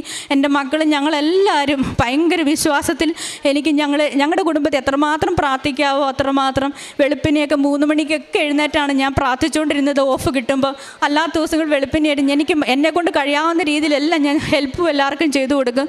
ഞാൻ കഴിഞ്ഞ തിങ്കളാഴ്ച രാവിലെ ഡ്യൂട്ടിക്ക് പോകാൻ എഴുന്നേറ്റപ്പോൾ എനിക്ക് മാതാവിൻ്റെ അടുക്കളയിൽ നിന്ന് ഞാനിങ്ങനെ കുക്ക് ചെയ്യാൻ തുടങ്ങിയപ്പോൾ എനിക്ക് ഭയങ്കരമായിട്ട് മുല്ലപ്പൂവിൻ്റെ ഗന്ധം വന്നു. അപ്പോൾ ഞാൻ അന്നേരം എൻ്റെ ചേച്ചിമാരൊക്കെ എല്ലാം ഞാനിത് അപ്പം പറയും. അപ്പോൾ അവർ പറയട്ടെ, നിൻ്റെ കൂടെ എന്നും മാതാവ് ഉണ്ടെന്ന് നിനക്കറിയാമല്ലോ, പിന്നെ നീ എന്തിനാ പിന്നെ അത് മാതാവ് നിൻ്റെ ഒപ്പം ഉണ്ടെന്ന് പറഞ്ഞ്. ട്യൂസ്ഡേ ഞാൻ ഡ്യൂട്ടിക്ക് ചെന്നപ്പോഴും അവിടുത്തെ ബാത്റൂമിൽ എനിക്ക് ഭയങ്കരമായിട്ട് ഫീൽ ചെയ്യും മാതാവിൻ്റെ മണം. എനിക്കറിയാം എൻ്റെ അമ്മ എൻ്റെ കൂടെ ഉണ്ട്, എന്നാലും എനിക്കത് എന്നെ ഇങ്ങനെ കുളിര് കോരിക്കുകയാണ്. പിന്നെ ഞാനപ്പോൾ ട്യൂസ്ഡേയിലെ ധ്യാനം കൂടാൻ പറ്റായിരുന്നു. ഇതുപോലെ തന്നെ സെയിം പോക്കറ്റ് ഓണാക്കിയിട്ടിട്ട് ഞാൻ നടക്കുവാണ് തിരക്കായതുകൊണ്ട്. പിന്നെ ഞാൻ ഇടയ്ക്ക് കോറിഡോറിൽ കൂടെ 2 പ്രാവശ്യം എനിക്ക് ആ മാതാവിൻ്റെ മുല്ലപ്പൂവിൻ്റെ ഗന്ധം കിട്ടി. അത് ഞാൻ എൻ്റെ ചേച്ചിമാർക്ക് അപ്പം തന്നെ മെസ്സേജും വിട്ടു. അങ്ങനെ ഞാൻ വെനസ്ഡേ ആയപ്പോൾ എനിക്ക് നെക്സ്റ്റ് ഓഫാണ്, ഒരു ദിവസം ഓഫുള്ളൂ. ഞാൻ ആ വെനസ്ഡേ ഞാൻ ഈ അച്ഛൻ്റെ സാക്ഷ്യം ഞാനിങ്ങനെ കേൾക്കും. ഇവരെല്ലാവരും ജോലിക്ക് വിട്ടതിന് ശേഷം ഞാനിരുന്ന് കൂടുമ്പോൾ ഞങ്ങളുടെ TV കണക്ട് ചെയ്തിട്ട് ഞാൻ ഈ ഈശോയിനെ തുടക്കത്തിലേ പറയുമല്ലോ, ആ ഈശോയിനെ ആദ്യം കാണിക്കും, പിന്നെ രണ്ടാമത് മാതാവിനെയാണ്. അപ്പോൾ എന്ന് ഞാൻ എൻ്റെ സങ്കടങ്ങൾ എല്ലാവർക്കും വേണ്ടി പ്രാർത്ഥിക്കാനും കരഞ്ഞു വന്നൊരു കൃപ എനിക്ക് ദൈവം തന്നിരുന്നു. അപ്പം ഞാൻ ഈ സ്ക്രീൻ ഈശോയുടെ ആ ചോര ഒലിപ്പിക്കുന്നു അത് കാണും. ഞാൻ കെട്ടിപ്പിടിച്ച് ഉമ്മ വെച്ചാണ് എന്ന് ഞാൻ കരഞ്ഞുകൊണ്ടാണ് ഞാൻ പ്രാർത്ഥിക്കുന്നതും ഞാൻ ആ ധ്യാനം കൂടുന്നത്. അപ്പോൾ അത് കഴിഞ്ഞ് അപ്പോൾ ഈശോ വന്നപ്പോൾ ഞാൻ ഈശോയെ ഉമ്മ വെച്ചിട്ട് ഞാൻ കരഞ്ഞു. അപ്പോൾ എനിക്ക് നിർത്താൻ പറ്റുന്നില്ല, എൻ്റെ ചങ്ക് അത് സാധാരണ കുറച്ച് കഴിയുമ്പോൾ മാറും, എനിക്കങ്ങ് ഞാൻ നെഞ്ച് പൊട്ടിക്കരയും. ഞാൻ എൻ്റെ ഈശോ ഇതെന്താ എനിക്കത് നിർത്താൻ പറ്റുന്നില്ലല്ലോ. ഉടനെ മാതാവിനെ കണിഞ്ഞ് മാതാവിനോട് ഉമ്മ വെച്ച് ഞാൻ അമ്മേ നീ എന്താ ഇതുപോലെ എനിക്കെന്ത് ഭയങ്കര വിഷമാണല്ലോ എൻ്റെ ജീവിതത്തിൽ നിന്ന് ഞാൻ പറഞ്ഞപ്പോൾ ഏകദേശം ഒരു അവിടുത്തെ സമയം 9, ഇവിടെ 11:30 കാണും, പകൽ സമയമാണ്. കുറച്ച് കഴിഞ്ഞപ്പം എനിക്ക് നാട്ടിൽ നിന്ന് കോള് വന്ന് എൻ്റെ പപ്പ മരിച്ചു പോയെന്ന് പറഞ്ഞുകൊണ്ട് ഏകദേശം ഈ സമയത്താണ് എൻ്റെ പപ്പ ഇവിടെ മരിച്ചത്. ആ 2 ദിവസം അമ്മ എൻ്റെ കൂടെ നിന്ന് എന്നെ പ്രൊട്ടക്റ്റ് ചെയ്യുമായിരുന്നു. ഞാനിപ്പോൾ ഇവിടെ നിൽക്കുന്നത് എൻ്റെ പപ്പയുടെ ഫ്യൂണറലിന് വേണ്ടി ഞങ്ങൾ എമർജൻസി ലീവ് വന്ന് ഈ ആൾക്കാരിൽ നിന്ന് സാക്ഷ്യം പറയാനായിട്ട്.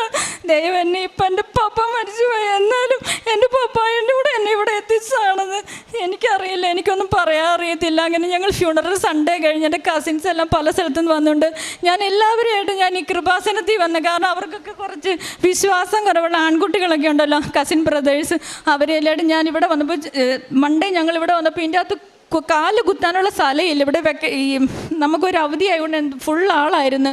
എങ്കിലും ഞാൻ വലിച്ചു പിടിച്ചുകൊണ്ട് ഓരോരുത്തരെ ഞങ്ങളെല്ലാവരും ഇവിടെയൊക്കെ ആയിട്ട് വന്നു നിന്ന്. എനിക്കറിയാം എനിക്ക് സാക്ഷ്യം പറയാനോ ഉടമ്പടി പുതുക്കാനോ ഒന്നും എനിക്ക് പറ്റത്തില്ല. ഞാൻ മാതാവിനോട് പറഞ്ഞു. പക്ഷേ എൻട്രൻസ് മൂലം എനിക്ക് മാതാവിൻ്റെ മുല്ലപ്പൂ മണം ഞാൻ ഇവിടെയാണ് ഞാൻ ഇരുന്നത്. കരഞ്ഞുകൊണ്ട് അമ്മയോട് ഞാൻ പ്രാർത്ഥിച്ച്, അമ്മേ എനിക്ക് എൻ്റെ ആങ്ങളമാരെയല്ല ഞാൻ ഇത് കൊണ്ട് ചാടിച്ചിട്ടുണ്ട്, ഇനി ബാക്കി കാര്യം നീ നോക്കിക്കോണേന്ന് പറഞ്ഞ് ഞാൻ അമ്മയോട് കരഞ്ഞ് പ്രാർത്ഥിച്ച് ഞാൻ ഇവിടുന്ന് പോയി. ഞാൻ പറഞ്ഞു, അമ്മ എനിക്ക് നാളെ രാവിലെ എനിക്ക് ഫ്ലൈറ്റാണ്, തേഴ്സ്ഡേ മോർണിംഗിൽ എനിക്ക് വെനസ്ഡേ ഇവിടെ എത്തണം, അമ്മയുടെ ദിവസമാണ്, എനിക്ക് ഇവിടെ എത്തണം, എനിക്ക് കൃപാസനത്തിൽ എന്നെ ഉടമ്പടി പുതുക്കണം, എന്നെ ആൾക്കാരെ നീ കയറ്റണം, എന്നെ കാണിച്ചു തന്ന പോലെ ഞാൻ കരഞ്ഞ്. അങ്ങനെ ഞങ്ങൾ തിരിച്ചു പോയി. ഇന്നലെ പപ്പാടെ, കാരണം ട്യൂസ്ഡേ പപ്പാടെ മന്ത്രം ആയതുകൊണ്ട് ഞങ്ങൾക്ക് പ്രെയർ എല്ലാം കഴിയുമ്പോൾ ഉച്ചയായി, അപ്പോൾ ഇവിടെ വന്നെത്താൻ പറ്റത്തില്ല. അങ്ങനെ ഇന്ന് വെളുപ്പിനെ ഞാൻ ഇവിടെ വന്ന് ഈ കൃപാസനത്തിൽ തന്ന് ഇന്ന് എൻ്റെ പരിശുദ്ധ അമ്മയും ഈശോയും എനിക്ക് തന്ന എല്ലാ അനുഗ്രഹങ്ങളും കൃപകൾക്കും ഞാനും എൻ്റെ കുടുംബവും എന്നും നന്ദിയുള്ളവരായിരിക്കും.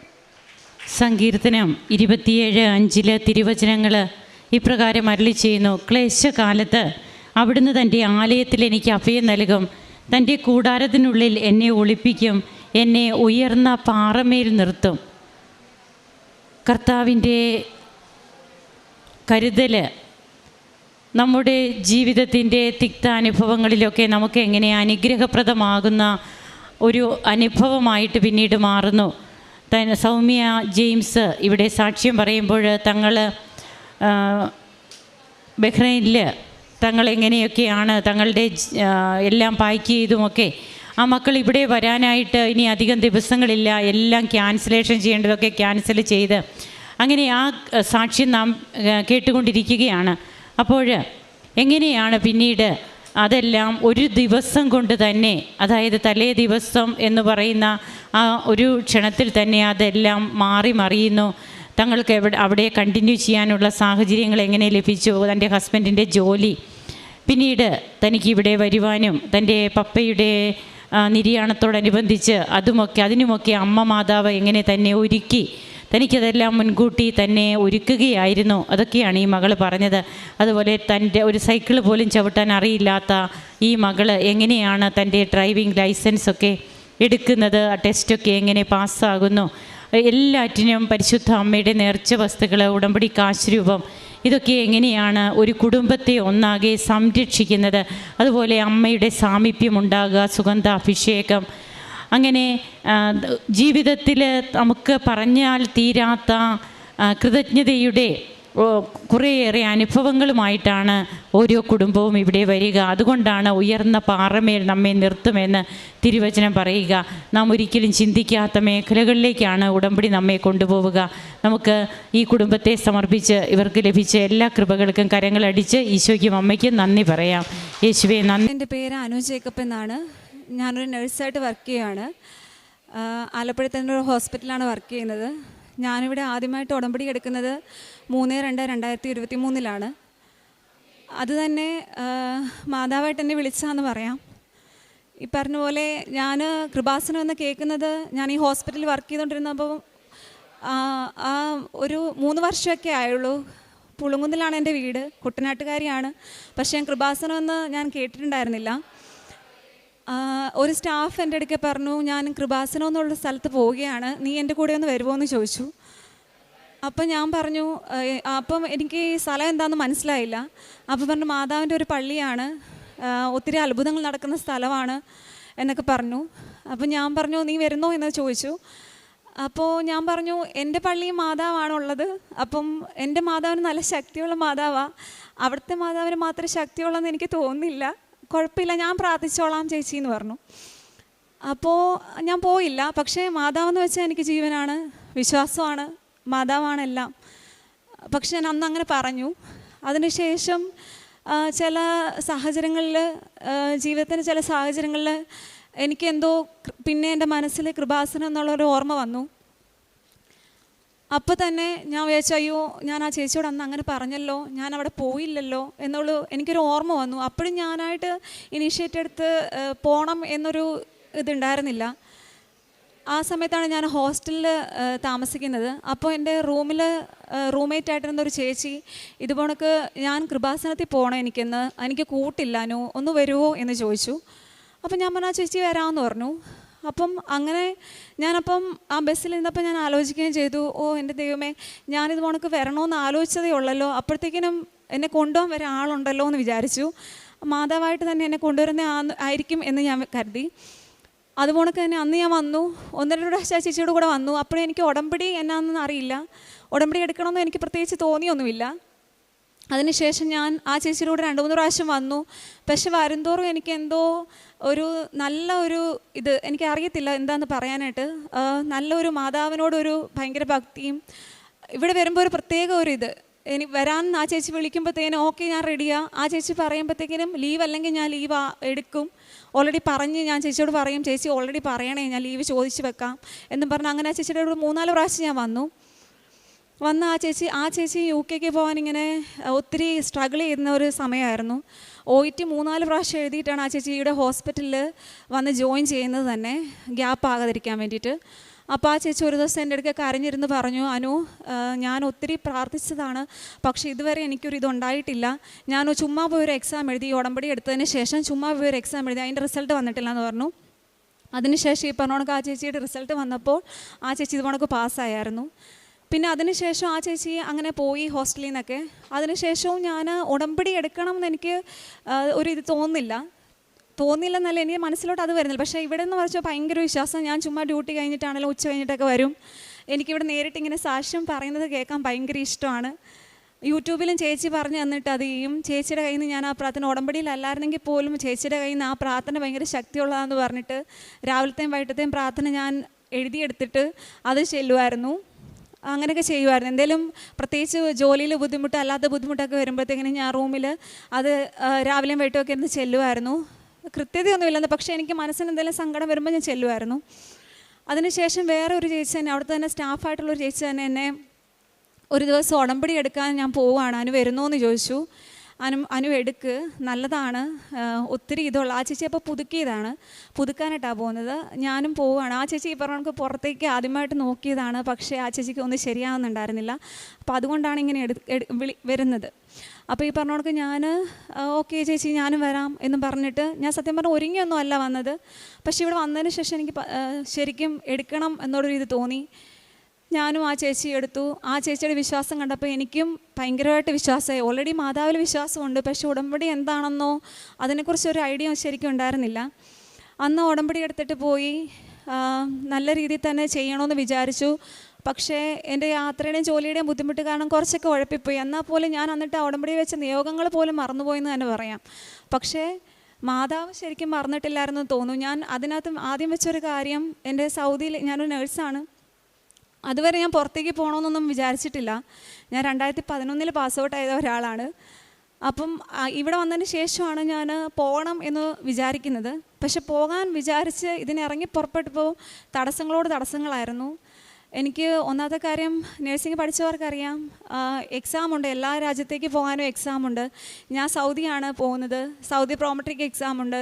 അത് തിയറിയാണ് മുഴുവൻ ചോദിക്കുന്നത്. അത് നേരിട്ടുള്ള തിയറിയൊന്നുമല്ല, അത്തരം കൺഫ്യൂസിങ് ആയിട്ടുള്ള കാര്യങ്ങളാണ് ചോദിക്കുന്നത്. നമ്മൾ ശരിയാണെന്ന് പറയുന്നതായിരിക്കും തെറ്റ്. അങ്ങനെയൊക്കെയുള്ളൊരു ഭയങ്കര കൺഫ്യൂസിങ് ആയിട്ടുള്ള എഴുതിയവർക്കറിയാം. 12 വർഷത്തെ ഇടവേളയ്ക്ക് ശേഷം ഞാനൊരു ഓൺലൈൻ ക്ലാസ്സൊക്കെ ജോയിൻ ചെയ്തു, എഴുതാമെന്ന് പറഞ്ഞിട്ടൊക്കെ ചെയ്തു. പക്ഷേ ഈ പറഞ്ഞ കണക്ക് ഞാൻ ഒട്ടും കോൺഫിഡൻ്റ് അല്ലായിരുന്നു. ഒത്തിരി പേർക്ക് പോകുന്നുണ്ടായിരുന്നു. ബാക്കിയുള്ള എക്സാമിനെ അപേക്ഷിച്ച് ഒരു മണിക്കൂറേ ഉള്ളൂ. ഈ എക്സാം എന്ന് പറഞ്ഞാൽ 2 മണിക്കൂറാണ്. അതും ബാക്കിയുള്ള ക്വസ്റ്റ്യൻ 100-150 ക്വസ്റ്റ്യൻസേ ഉള്ളൂ. ഇതിന് 210 ക്വസ്റ്റ്യൻസാണ്. അപ്പോൾ ഇത്രയും ടൈമിനുള്ളിൽ നമ്മൾ 210 ക്വസ്റ്റ്യൻ കവർ ചെയ്യണം. ആ തരുന്ന സിനാരിയോ എന്ന് പറയുമ്പോൾ ഒരു വലിയ പാരഗ്രാഫ് ആയിരിക്കും. ഇത് വായിച്ച് വരുമ്പോഴത്തേക്കിനും ഓരോ ക്വസ്റ്റ്യനും അത്രയും ടൈമിംഗ് ഉള്ളൂ. ആ ടൈമർ പോകുമ്പോഴത്തേക്കിനും നമ്മുടെ നെഞ്ചിടിപ്പ് കൂടും. അറിയാവുന്ന ക്വസ്റ്റ്യൻ പോലും നമ്മൾ തെറ്റിക്കും. അങ്ങനെ തന്നെ 1-2 പ്രാവശ്യം, ആകെ 3 ചാൻസേ ഉള്ളൂ എഴുതാനായിട്ട്. 2 പ്രാവശ്യമൊക്കെ ഫെയിലായി കഴിഞ്ഞാൽ പിന്നെ മിക്കവരും ഹോസ്പിറ്റലിൽ അവിടെ പോയിട്ട് എഴുതാൻ ഒന്നുകൂടെ പാടാം. അപ്പോൾ അങ്ങനെ എന്നിൽ ഒട്ടും കോൺഫിഡൻസ് ഇല്ലായിരുന്നു. കാരണം തിയറി പഠിച്ചുകൊണ്ടിരുന്ന സമയത്ത് അത്യാവശ്യം പഠിക്കുമെങ്കിലും അറിയാം, ഈ പഠിച്ചു കഴിഞ്ഞ് ഇറങ്ങി ഒത്തിരി വർഷമായപ്പോൾ 12 വർഷം എന്ന് പറഞ്ഞാൽ 2011 ഞാൻ പാസ് ഔട്ട് ചെയ്തതാണ്. അപ്പം ഊഹിക്കാമല്ലോ, ഒന്നും തലയിലില്ലായിരുന്നു. അങ്ങനെ ഞാൻ ഈ ഉടമ്പടി വന്ന് എടുത്തതിന് ശേഷം മാതാവിൻ്റെ കാശുരൂപവും എല്ലാം ആയിട്ടാണ് ഞാൻ പോയത്. എനിക്ക് ഓൺലൈൻ ക്ലാസ് ഉണ്ടെങ്കിലും അന്ന് ഞാൻ വീട്ടിൽ നിന്ന് പോയി വന്നായിരുന്നു ചെയ്തുകൊണ്ടിരുന്ന ജോലി. കുഞ്ഞിൻ്റെ കാര്യവും അങ്ങനെ എല്ലാം കൂടെ ആയിട്ട് ഈ യാത്രയും ഈ AC റോഡ് വർക്ക് നടക്കുന്നതുകൊണ്ട് 1.5 മണിക്കൂർ തന്നെ ഒരു 1 സൈഡ് യാത്ര ചെയ്യണം. അപ്പോൾ ഇതെല്ലാം കൂടെ ആയിട്ട് ഞാൻ ഓൺലൈൻ ക്ലാസ് അറ്റൻഡ് ചെയ്യുമെങ്കിലും ഞാൻ ഒന്നും ആ പഠിച്ച ഒരൊറ്റ ബുക്കിൻ്റെ ഒരു പേജ് പോലും പിന്നെ ഞാൻ തിരിച്ച് നോക്കിയിട്ടില്ല എക്സാം കഴിയുന്നത് വരെ. എന്നിട്ട് ഞാൻ ആ എക്സാമിൻ്റെ 2 ദിവസം മുമ്പ് 2 CLFH അങ്ങനെ 2 ലീവ് എടുത്തു. ആ 2 ദിവസം മാത്രമാണ് ഞാൻ ആ ടെസ്റ്റ് ഒന്ന് മറിച്ച് നോക്കുന്നത്. അതും ടെസ്റ്റൊന്നും നോക്കാൻ പറ്റത്തില്ല. ഹസ്ബൻഡ് കൂടെ ഉണ്ടായിരുന്നു. ഹസ്ബൻഡോട് ഞാൻ പറഞ്ഞു, എനിക്ക് കുറച്ച് ക്വസ്റ്റ്യൻസ് ഒന്ന് വായിച്ചതാ, ഇതെന്തായാലും മുഴുവൻ കവർ ചെയ്യാൻ പറ്റത്തില്ല, തോന്നുന്ന എന്തെങ്കിലും മറിച്ച് നോക്കുമ്പോൾ എന്തെങ്കിലും വരുന്ന ക്വസ്റ്റ്യൻസ് എന്നോടൊന്ന് ചോദിക്കുമെന്ന് ചോദിച്ചു. അങ്ങനെ ഹസ്ബൻഡ് എന്നോട് കുറച്ച് ക്വസ്റ്റ്യൻസൊക്കെ ചോദിച്ചു. എന്നിട്ട് പുള്ളി തന്നെ പറഞ്ഞു ഇത് വരും എന്ന് പറഞ്ഞു. പിറ്റേ ദിവസം ഞാൻ മാതാവിനെ വിശ്വസിച്ച് മാത്രമാണ് പോയത്. കാരണം എൻ്റെ തലയിൽ ഒന്നുമില്ലായിരുന്നു. എനിക്ക് രാത്രിയിൽ സ്ഥലം മാറി കിടന്നോ ഈ ടെൻഷൻ എന്താണെന്ന് അറിയത്തില്ല. ഞാൻ 1 മണി വരെ എനിക്ക് ഉറങ്ങാൻ പറ്റിയിട്ടുണ്ടായിരുന്നില്ല. ഒട്ടും തന്നെ എനിക്ക് രാവിലെ എഴുന്നേറ്റ് എനിക്ക് കണ്ണുപോലും തുറക്കാൻ പറ്റുന്നില്ല. എനിക്ക് തലവേദന കൊണ്ട് വയ്യായിരുന്നു. എനിക്ക് ആകെ കൂടെ ഉറങ്ങാത്തതിൻ്റെ ക്ഷീണം എല്ലാം കൂടെ ആയിട്ട് പഠിച്ചതും കൂടെ എൻ്റെ തലയിലില്ലായിരുന്നു. പക്ഷേ ഈ പറഞ്ഞതുപോലെ ഞങ്ങൾ പോയി. എൻ്റെ കയ്യിൽ മാതാവിൻ്റെ കാശ് രൂപ എൻ്റെ കൊന്തയിലുണ്ട്. ചെക്കിങ്ങിന് അവർ ചോദിച്ചു ഊരി കാണിക്കാൻ പറഞ്ഞു. ഞാൻ കാണിച്ചു. പക്ഷേ അവരെന്നോട് ഊരി മാറ്റാനൊന്നും പറഞ്ഞില്ല. ഞാൻ കഴുത്തിൽ തന്നെ ഇട്ടു. ഓൾറെഡി ഞാൻ മാതാവിൻ്റെ ഉടമ്പടിത്തേലും തേച്ചുകൊണ്ടാണ് പോയത്. മാതാവിൻ്റെ ഒരു കുഞ്ഞു രൂപ എൻ്റെ കയ്യിലുണ്ടായിരുന്നു. അത് പക്ഷേ അകത്ത് കയറ്റാൻ പറ്റില്ല. പുറത്ത് വെച്ച് ഞാൻ പ്രാർത്ഥിച്ചു. ഈ പറഞ്ഞ കണക്ക് ഉപ്പൊക്കെ കഴിച്ചിട്ടാണ് പോയത്. പക്ഷേ കാശ് രൂപ എൻ്റെ കൊന്തയിലുണ്ടായിരുന്നു. അങ്ങനെ പ്രാർത്ഥിച്ചു. അപ്പോഴേ എക്സാം എഴുതിയപ്പോഴത്തേനും എനിക്ക് അറിയാവുന്ന ക്വസ്റ്റ്യൻ പോലും ഞാൻ പിന്നെ ട്രെയിനിൽ തിരിച്ചു വരുന്ന വഴിക്ക് നോക്കിയപ്പോഴത്തേക്കിന് അറിയാവുന്ന ക്വസ്റ്റ്യൻസ് പോലും ഞാൻ തെറ്റിച്ചേക്കുക. കാരണം എനിക്ക് ക്വസ്റ്റ്യൻ വായിച്ചിട്ട് എൻ്റെ തലയിലൊന്നും കയറുന്നില്ല. ഈ ഉറക്കം ശരിയാവാത്തതുകൊണ്ട് എൻ്റെ തലയിലൊന്നും കയറുന്നില്ല. എന്നിട്ട് എനിക്ക് ചോദിച്ചിട്ട് പിന്നെ ട്രെയിനിൽ ഇരുന്ന് നോക്കുമ്പോൾ എനിക്ക് കറക്റ്റായിട്ട് വായിക്കാൻ പറ്റുന്നുണ്ട്. അയ്യോ ഇതല്ലല്ലോ ആ ആൻസർ, ഞാനിതെനിക്ക് അറിയാമെന്നല്ലോ, എന്നിട്ട് ഞാൻ തെറ്റിച്ചല്ലോ എന്ന് ഞാനിങ്ങനെ ആലോചിക്കുക. അപ്പോൾ എനിക്ക് ഒന്നുകൂടെ ടെൻഷനായി. എന്തായാലും ഞാൻ പൊട്ടും, കാരണം ബാക്കിയൊന്നും അറിയത്തേ ഇല്ലാത്തതാണ്. അറിയാവുന്നത് തെറ്റിച്ചു. പിന്നെ ഹസ്ബൻഡ് പറഞ്ഞു തന്ന കുറേ ക്വസ്റ്റ്യൻസ്, തലേദിവസം പറഞ്ഞു തന്ന കുറേ ക്വസ്റ്റ്യൻസ് ഉണ്ടായിരുന്നു. അത് അന്ന് ഞാൻ കേൾക്കുന്നതാണ് ആദ്യമായിട്ട്. പക്ഷേ എനിക്ക് അതൊക്കെ ചെയ്യാൻ പറ്റി. പക്ഷേ എനിക്ക് അറിയാവുന്നതെല്ലാം ഞാൻ തെറ്റിക്കുകയും ചെയ്തു. അപ്പോൾ അതിൻ്റെ ഭയങ്കര ടെൻഷനായിരുന്നു എനിക്ക്. അവസാനം വന്നു കഴിഞ്ഞപ്പോഴത്തേന് ഞാൻ ഇവിടെ വന്നു. റിസൾട്ട് വരുന്നതിന് മുമ്പ് ഞാൻ ഇവിടെ ഡ്യൂട്ടി കഴിഞ്ഞ് വന്നു. കുറേ നേരം ഇവിടെ ഇരുന്നു. മാതാവിനോട് പ്രാർത്ഥിച്ചു, മാതാവേ എനിക്ക് അറിയാം എൻ്റെ തലയിൽ ഒന്നുമില്ലായിരുന്നു, ഞാനൊന്നും എഴുതിയിട്ടില്ല, എൻ്റെ കഴിവുകൊണ്ട് ഞാൻ ജയിക്കത്തുമില്ലെന്ന് എനിക്കറിയാം. നിനക്ക് പറ്റുവാണെങ്കിൽ ഒന്ന് ചോദിക്കാൻ പോലെ എനിക്കിതായിരുന്നു മാതാവിനോട്. കാരണം അതുകൊണ്ടൊക്കെ എനിക്ക് ഒട്ടും വിശ്വാസമില്ലായിരുന്നു ഞാൻ ജയിക്കുമെന്ന്. ഞാൻ പറഞ്ഞു, നിനക്കിഷ്ടമാണെങ്കിൽ എന്നെ ഒന്ന് ജയിച്ചു തരണം, ഇനി എൻ്റെ കയ്യിൽ പൈസ മുടക്കാനായിട്ടില്ല എന്ന് ഞാൻ പറഞ്ഞു. അങ്ങനെ തന്നെ പറഞ്ഞു. പക്ഷേ റിസൾട്ട് വന്നപ്പോഴത്തേക്കിനും എൻ്റെ കൂടെ ഞങ്ങളവിടെ ഹോസ്റ്റലിൽ ക്രാഷ് കോഴ്സിന് പോയായിരുന്നു. അപ്പം അവിടെ ഉണ്ടായിരുന്ന റൂംമേറ്റ്സിൽ കുറച്ച് പേരൊക്കെ തോറ്റു. പക്ഷേ ഞങ്ങളുടെ ബാച്ചിലുണ്ടായിരുന്ന കുറച്ച് ഞങ്ങൾ അറിയാവുന്ന അങ്ങോട്ടും ഇങ്ങോട്ടും വിളിച്ച് ചോദിച്ചപ്പോൾ ചിലവരൊക്കെ. അപ്പോൾ എനിക്ക് പിന്നെയും ടെൻഷനായി. ഞാൻ ആ ഹോസ്റ്റലിൽ തന്നെ ചാപ്പലിൽ പോയിരുന്നിട്ട് ഞാൻ മാതാവിൻ്റെ മുന്നിൽ വെച്ചാണ് ആ റിസൾട്ട് ഞാൻ തുറന്നത്. അവിടുത്തെ മാതാവിൻ്റെ മുന്നിൽ വെച്ചിട്ടാണ് തുറന്നത്. അങ്ങനെ ഞാൻ 500 മാർക്കാണ് വേണ്ടത്, 560 മാർക്ക് തന്ന് മാതാവിനെ കാത്തു. പിന്നെയും തടസ്സം, പരീക്ഷ പാസ്സായി, എല്ലാം കഴിഞ്ഞ് മെഡിക്കൽ വന്നപ്പോഴത്തേക്കിനും ചെസ്റ്റ് എക്സ്റേയിൽ പാച്ച്, അത് മെഡിക്കലിന് പോയവർക്കറിയാം, ചെസ്റ്റ് എക്സ്റേയിൽ പാച്ച് വന്നു കഴിഞ്ഞാൽ ഭയങ്കര പ്രശ്നമാണ്. ചെറിയൊരു വരയാണെങ്കിൽ പോലും അത് പാസ്സാവത്തില്ല. അവർ അൺഫിറ്റ് അടിച്ചില്ല, വേറെ നിങ്ങൾ മെഡിക്കൽ സെൻറ്റർ നോക്കിക്കോ, അവിടെ ചിലപ്പോൾ പാസ്സാവുക എന്ന് പറഞ്ഞു. 1 അല്ല 2 അല്ല 3 അല്ല, ഞാൻ 4 മെഡിക്കൽ സെൻറ്ററിൽ മെഡിക്കൽ എടുത്തു. ഓരോ പ്രാവശ്യം 6000 രൂപ 5500 രൂപ ഇങ്ങനെയൊക്കെയാണ് പോകുന്നത്. അത് സാലറിന്നൊക്കെ അഡ്ജസ്റ്റ് ചെയ്താണ് പോകുന്നത്. പക്ഷേ എങ്ങനെയെങ്കിലും ഒന്ന് പുറത്ത് പോകണം, ഒന്ന് രക്ഷപ്പെടണം എന്നുള്ളൊരു ഇതിലാണ് ഈ ചെയ്യുന്നത്.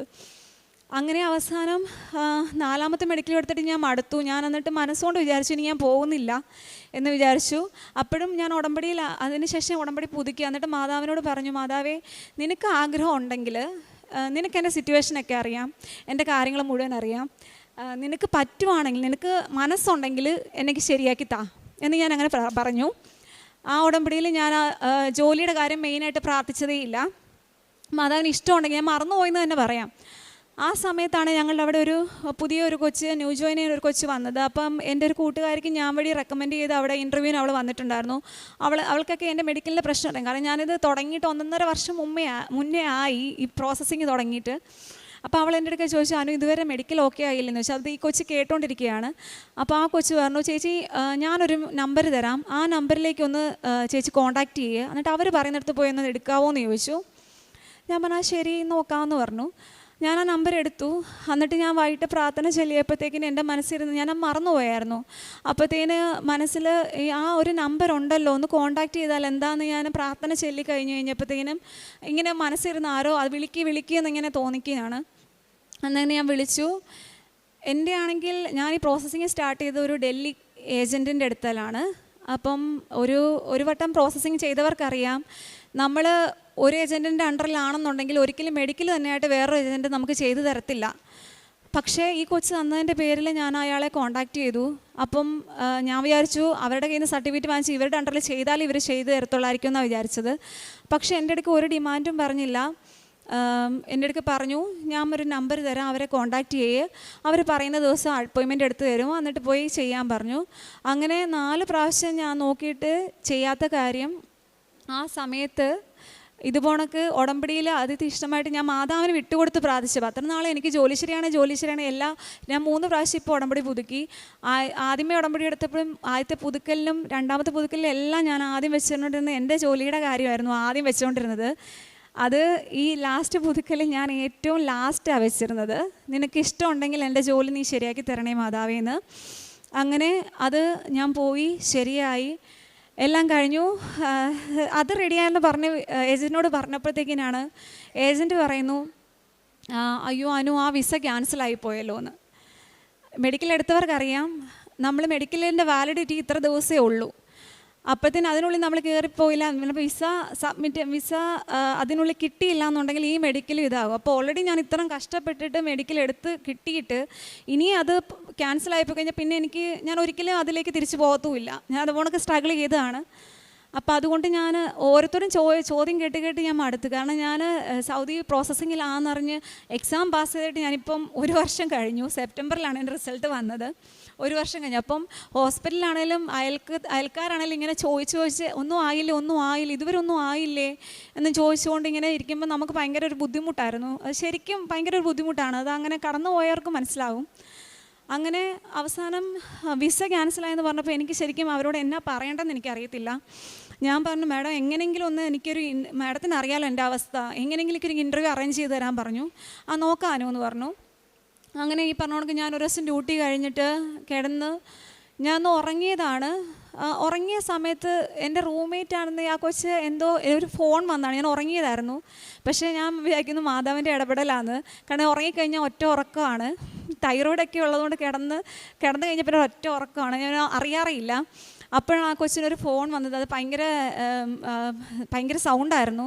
അപ്പോൾ ഇത് കേട്ട് ഞാൻ ഞെട്ടി എഴുന്നേറ്റ് എൻ്റെ ഉറക്കം പോയപ്പോൾ ഞാൻ പതുക്കെ ഫോൺ നോക്കിയപ്പോൾ ഈ ഏജൻറ്റ് മെസ്സേജ് അയച്ചേക്കുവാണ്, പിറ്റേ ദിവസം എനിക്കൊരു ഇൻ്റർവ്യൂ ഉണ്ടെന്ന്. പിറ്റേ ദിവസം എനിക്ക് മോർണിംഗ് ഡ്യൂട്ടിയാണ്.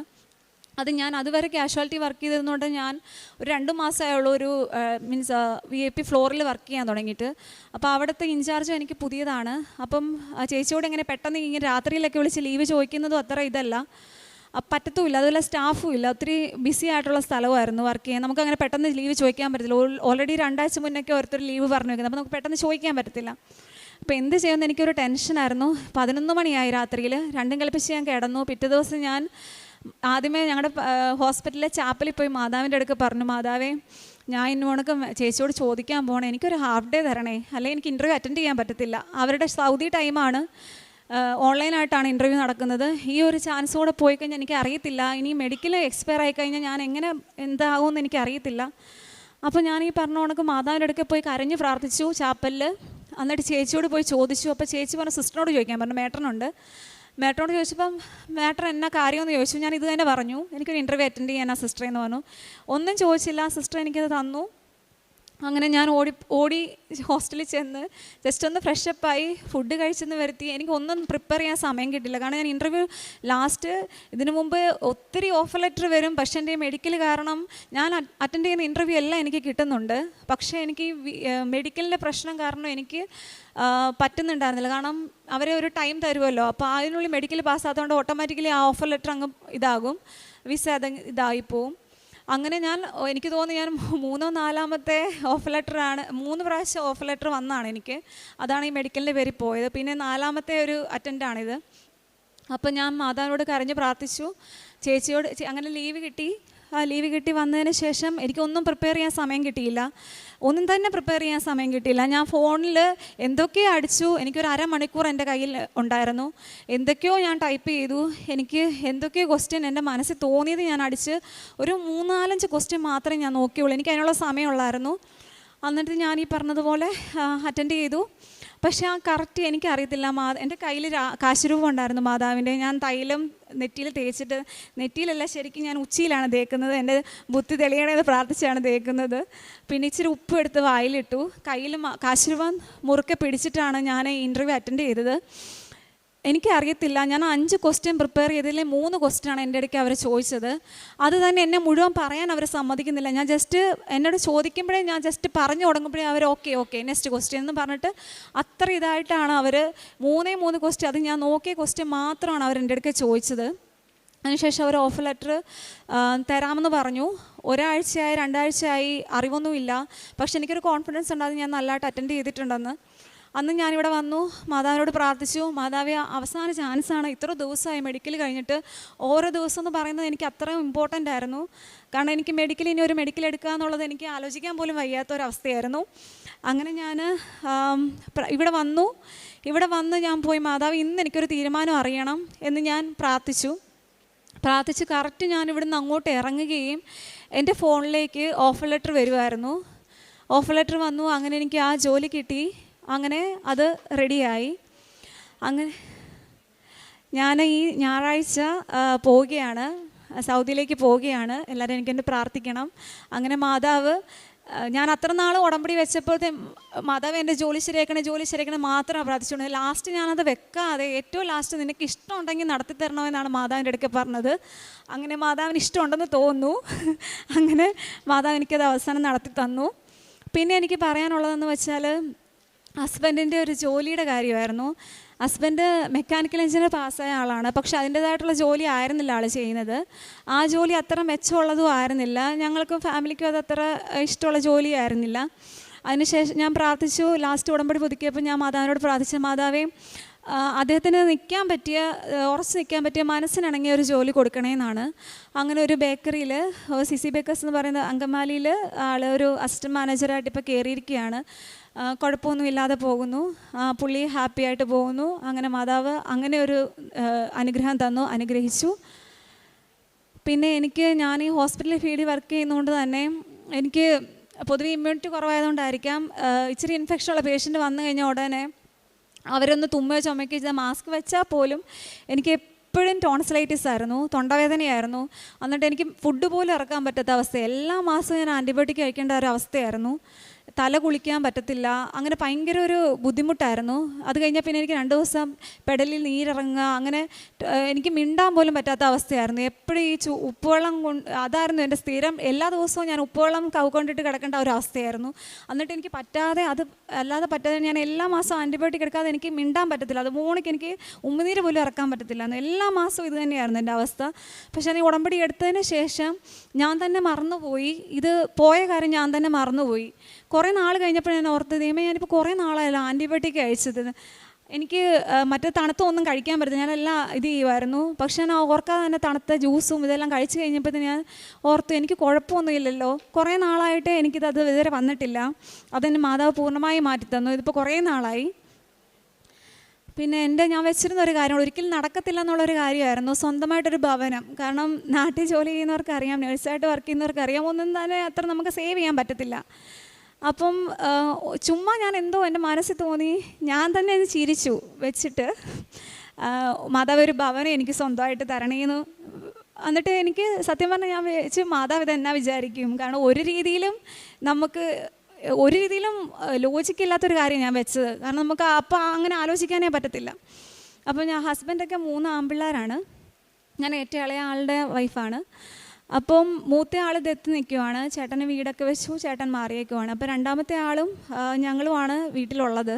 ചേട്ടൻ ഗൾഫിലാണ് വർക്ക് ചെയ്യുന്നത്. ചേട്ടൻ്റെ ഫാമിലിയുണ്ട് ഞങ്ങളുടെ കൂടെ, ഞങ്ങളുടെ ഫാമിലിയുണ്ട്. അപ്പം അത് ഞാൻ ചുമ്മാ വെച്ചെന്നേ ഉള്ളൂ. സത്യം പറഞ്ഞാൽ എണ്ണം തേക്കാൻ വെച്ചതാ, ഒരു ആഗ്രഹത്തിൻ്റെ പുറത്ത് വെച്ചതാ. ഒട്ടും അത് കിട്ടും എന്നുള്ളൊരു പെർസെൻറ്റേജ് പോലും എനിക്കിതില്ലായിരുന്നു, ചുമ്മാ വെച്ചതാ.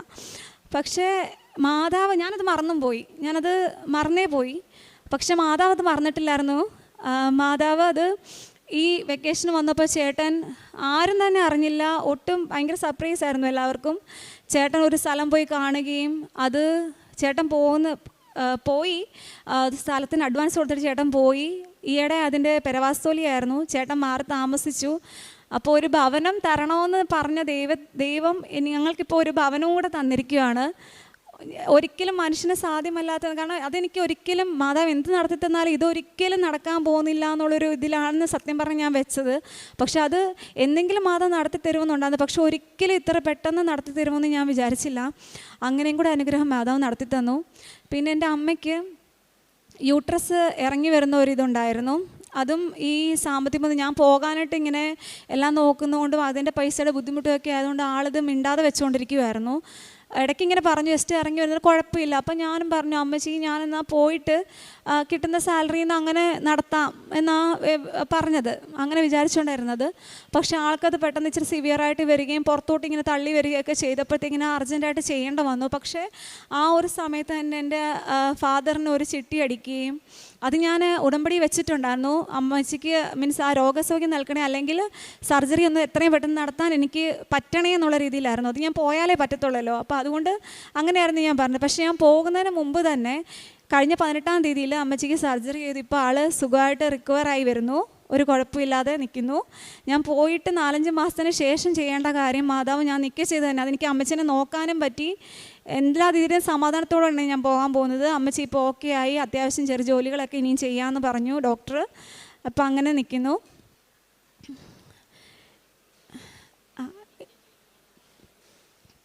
ഞാനെന്ന് വെച്ചാൽ എൻ്റെ നേഴ്സ് ആയതുകൊണ്ട് തന്നെ എൻ്റെ കാരുണ്യപ്രവൃത്തി മുഴുവൻ ഹോസ്പിറ്റലിൽ തന്നെയായിരുന്നു. ഒത്തിരി സങ്കടത്തോടെയാണ് ഓരോ പേഷ്യൻസും വരുന്നത്. പൈസയുള്ളവരുണ്ട്, പൈസ ഇല്ലാത്തവരുണ്ട്. പൈസ ഉള്ളവർക്ക് നോക്കാൻ ആരും കാണത്തില്ല, പൈസ ഇല്ലാത്തവർക്ക് നോക്കാൻ ആളുകളും പക്ഷെ പൈസയില്ല. പക്ഷെ അങ്ങനെയുള്ള അവരുടെ കുറേ ബുദ്ധിമുട്ടുകൾ. ഞാൻ മറ്റത് പേഷ്യൻ്റ് വന്നിട്ട് അത്ര ഓപ്പണായിട്ട് സംസാരിക്കുന്ന ആളൊന്നും ആയിരുന്നില്ല. ഈ ഉടമ്പടി വന്നതിന് ശേഷം ഞാൻ അവരെ കേൾക്കാനും അവരുടെ ദുഃഖങ്ങൾ എൻ്റെ അടുക്കെ അവർ പറയാനും ഈ സിസ്റ്റർ എന്ത് ചെയ്യുന്ന അന്വേഷിച്ച് നമ്മളോട് സംസാരിക്കാനായിട്ട് ഉള്ള ഒരിതും അങ്ങനെയൊക്കെ ഉണ്ടായി. ഒരു ദിവസം നമ്മൾ വന്നില്ലെങ്കിൽ സിസ്റ്റർ എന്ത് ചെയ്യുന്ന അവരുടെ ബാക്കിയുള്ള സ്റ്റാഫിൻ്റെ അടുക്ക് അന്വേഷിക്കുന്ന രീതിയിലും. പിന്നെ ഞാൻ ഡ്യൂട്ടിക്ക് പോകുമ്പോഴത്തേനും ഞാനൊരു കുറച്ച് പത്രമായിട്ടാണ് പോകുന്നത്. എല്ലാവർക്കും ഞാൻ പത്രം കൊടുക്കത്തില്ല. ആർക്കാണ് ആവശ്യമെന്ന് എനിക്ക് തോന്നുന്നത് അവർ ആ ഒരു ബുദ്ധിമുട്ടിൽ നിൽക്കുന്ന ആ ഒരു സമയത്ത് ഇവർക്ക് അത് ആവശ്യമുണ്ടെന്ന് തോന്നുമ്പോൾ ഞാനത് പറഞ്ഞ് പ്രാർത്ഥിച്ചു കൊടുക്കും. പക്ഷേ മിക്കവരും തന്നെ ഞാൻ പറഞ്ഞിട്ടുള്ളവരെല്ലാം തന്നെ കൃപാസനത്തിൽ ഒരു പ്രാവശ്യമെങ്കിലും വന്നിട്ടുള്ളവരോ അല്ലെങ്കിൽ കേട്ടിട്ടുള്ളവരോ അല്ലെങ്കിൽ ഉടമ്പടിയിലുള്ളവരോ ഒക്കെ ആയിരിക്കും. കൂടുതലും ഹിന്ദുസ് തന്നെയായിരുന്നു. അങ്ങനെ അവരെ എനിക്ക് ഒത്തിരി ഹെൽപ്പ് ചെയ്യാൻ പറ്റി. അവർക്ക് പറ്റുന്ന ചെറിയ ചെറിയ സഹായങ്ങൾ ഒന്നും വേണ്ട, നമ്മളൊന്ന് നിന്ന് കുറച്ച് നേരം സംസാരിച്ച് തന്നെ കുറേ ആശ്വാസമാവും എല്ലാവർക്കും. അതെനിക്ക് നേരത്തെ അത്ര ഒന്നും ഇല്ലായിരുന്നു, ക്ഷമയില്ലായിരുന്നു. ജോലി തീർക്കുന്നതിൻ്റെ ഇടയ്ക്ക് കുറച്ച് നേരം അവരുടെ കൂടെ നിന്ന് സംസാരിക്കാനുള്ള ക്ഷമയൊന്നും ഇല്ലായിരുന്നു. പക്ഷേ ഈ ഉടമ്പടി വന്നതിന് ശേഷം ഞാൻ അവരെ പോയി കാണാനും പോകുമ്പോഴും വരുമ്പോഴും പോവാണേ അപ്പച്ചാ പോവാ വരുക ഇന്ന് മോൾക്ക് പറഞ്ഞ് ഞാൻ നാളെ ഇല്ല കേട്ടോ വീട്ടിൽ പോവുക അങ്ങനെയൊക്കെ പറഞ്ഞ് അവർക്ക് അവസാനം നമ്മളെ കാണുമ്പോഴത്തേക്കിനും നമ്മളെ പറയാതെ പോകത്തില്ല. അങ്ങനെ നമ്മളില്ലെങ്കിൽ നമ്മളെ അന്വേഷിച്ചും നടക്കും. അങ്ങനെയൊക്കെ ഒരു ഇതാണ്. അതെനിക്ക് ഭയങ്കരമായിട്ട് അവരുടെ കൂടുതൽ അവരുമായിട്ട് ഇടപഴകാനും അവരുടെ ദുഃഖങ്ങൾ അറിയാനും തിരിച്ച് നമ്മളെ പറ്റുന്ന രീതിയിൽ അവരെ സാന്ത്വനിപ്പിക്കാനും ഒക്കെയുള്ള ഒരു കൃപ കിട്ടി. പിന്നെ കുർബാനയെന്ന് വെച്ചാൽ ഞാൻ കുർബാന എപ്പോഴും കൂടും. പക്ഷെ കൂടുമെന്ന് പറഞ്ഞാലും അത്ര ഭക്തിയോടെയാണെന്ന് കുർബാന കൂടുന്ന ആളൊന്നും ആയിരുന്നില്ല. പല വിചാരമാണ്. കുർബാനയ്ക്ക് പോയിരുന്നാലും പല കാര്യങ്ങൾ ചിന്തിക്കും, ടെൻഷൻ, അത് ഓരോ കാര്യങ്ങൾ ചിന്തയാണ്. പൂർണ്ണമായിട്ടും അതിൽ തന്നെ പങ്കെടുക്കുക അങ്ങനെയില്ല, മനസ്സുകൊണ്ട് പങ്കെടുക്കാറില്ല. പക്ഷേ ഈ ഉടമ്പടി എടുത്തതിന് ശേഷം എനിക്ക് ആദ്യം തൊട്ട് അവസാനം വരെ ഓരോ പ്രാർത്ഥനയുടെ അർത്ഥം കണ്ട് അറിഞ്ഞ് കുർബാനയിൽ പങ്കെടുക്കാൻ പറ്റി. ഉറക്കെ പ്രാർത്ഥന ചെല്ലാനുള്ള കൃപ. മറ്റത് ഉറക്കെയൊക്കെ ചെല്ലാനായിട്ട് ഭയങ്കര ചമ്മലായിരുന്നു. പക്ഷേ ഇപ്പം അങ്ങനെയില്ല, ഉറക്കെ പ്രാർത്ഥിക്കാനുള്ള കഴിവ് ഒരു കൃപ മാതാവ് തന്ന് അനുഗ്രഹിച്ചു. പിന്നെ ഞാൻ എല്ലാവരോടും പറയും, എൻ്റെ ഈ ജോലി ശരിയായതിന് ശേഷം ഞാൻ എല്ലാവരോടും തന്നെ പറയും, എനിക്ക് ഇങ്ങനെ വന്നതുകൊണ്ട് ഈ കൃപാസന മാതാവാണ് എനിക്ക് ഈ ജോലി തന്നതെന്ന്. എനിക്ക് പറ്റുന്ന എവിടെയൊക്കെ പറയാൻ പറ്റുമോ അവിടെയെല്ലാം ഞാൻ ഈ മാതാവിനെക്കുറിച്ച് പറയുന്നുണ്ട്. മാതാവ് അതുപോലൊക്കെ എനിക്ക് അനുഗ്രഹങ്ങൾ തന്നിട്ടുണ്ട്. മാതാവിൻ്റെ ഇതുകൊണ്ട് മാത്രമാണ് ഇത്രയേറെ അനുഗ്രഹങ്ങൾ എനിക്ക് കിട്ടിയത്. മാതാവിനും തിരുക്കുമാരനും 1000 നന്ദി. സങ്കീർത്തനം 111:5 തിരുവചനങ്ങൾ അരുളി ചെയ്യുന്നു, തൻ്റെ ഭക്തർക്ക് അവിടുന്ന് ആഹാരം നൽകുന്നു, അവിടുന്ന് തൻ്റെ ഉടമ്പടിയെ എപ്പോഴും അനുസ്മരിക്കുന്നു.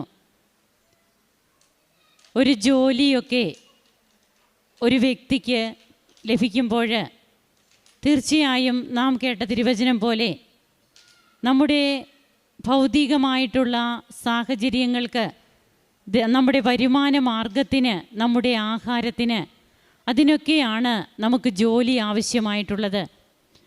ഈ മകള് കൃപാസന ആലയത്തിലേക്ക് കടന്നു വരുന്ന സാഹചര്യങ്ങളൊക്കെ വ്യക്തമായിട്ട് ഇവിടെ പറഞ്ഞു. പലരും ചോദിക്കുന്ന ഒരു കാര്യമാണ്, പലരും ഇവിടെ സാക്ഷ്യം പറയുമ്പോൾ പറഞ്ഞിട്ടുണ്ട്, എല്ലാ പള്ളികളിലും മാതാവില്ലേ, പിന്നെ എന്തിനാണ് കൃപാസനത്തിൽ തന്നെ വന്ന് പ്രാർത്ഥിക്കുക? എന്നാൽ കൃപാസനത്തിലെ അമ്മ, അൾത്താരയിൽ പ്രത്യക്ഷപ്പെട്ട അമ്മയാണ്. അമ്മയ്ക്ക് ഒരു നിർബന്ധമുണ്ട്. അമ്മ ആഗ്രഹിക്കുന്ന മക്കളാണെങ്കിൽ അമ്മയുടെ അടുത്ത് വരണമെന്ന് അമ്മ കൂടി തീരുമാനിച്ചിരിക്കുന്ന മക്കളാണെങ്കിൽ അവരെ കൊണ്ടുവരും അമ്മ.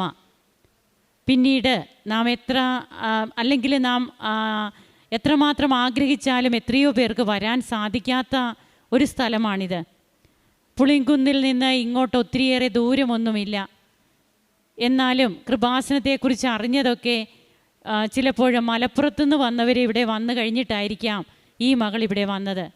പക്ഷേ അമ്മ തീരുമാനിക്കണം അമ്മയുടെ അടുത്ത് വരണോ വേണ്ടയോ എന്നുള്ളത്.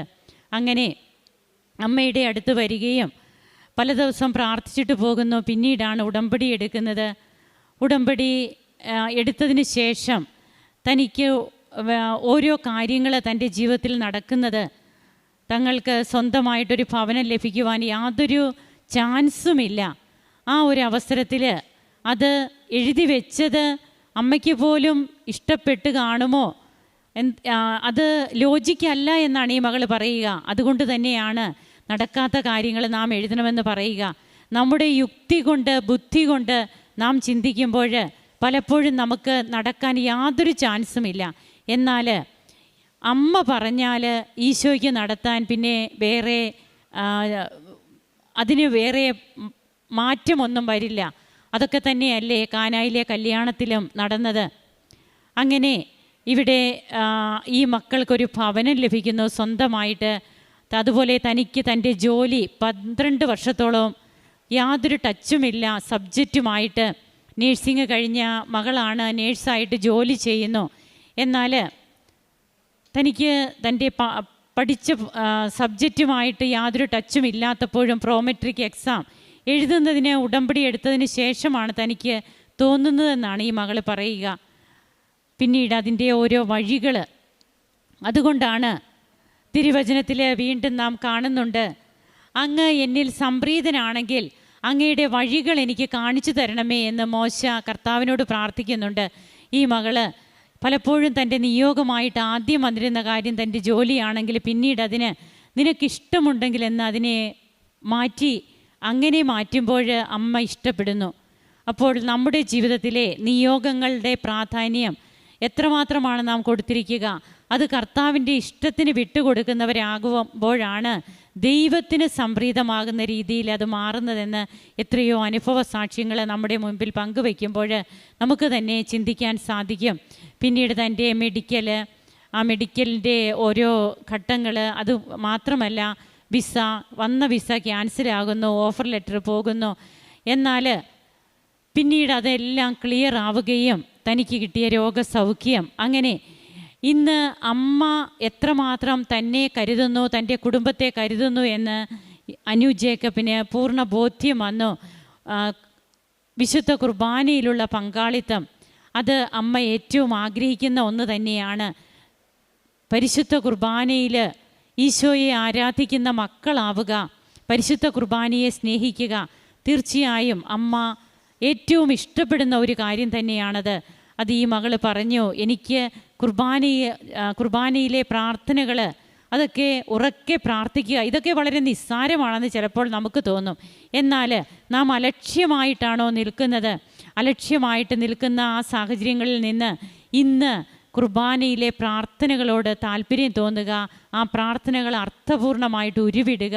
അവിടെയൊക്കെ തീർച്ചയായും നമ്മുടെ ഹൃദയമാണ് പ്രാർത്ഥിക്കുക, നമ്മുടെ ചുണ്ടുകളല്ല. അതുകൊണ്ടാണ് ബഹുമാനപ്പെട്ട VP ജോസഫച്ചൻ പറയുക, ചുണ്ടിൽ നിന്ന് ഹൃദയത്തിലേക്ക് നാം മാറണമെന്ന്.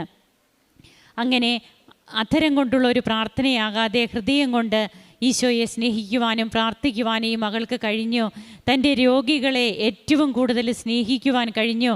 അവർക്ക് ഇന്ന് ഈ സിസ്റ്ററിനെ കണ്ടില്ലെങ്കിൽ ആ സിസ്റ്റർ എന്തേ വന്നില്ലേ എന്ന് ചോദിക്കുന്ന രീതിയിൽ തൻ്റെ രോഗികളോട് ഇടപഴകുവാൻ ഈ മകൾക്ക് കഴിയുന്നു.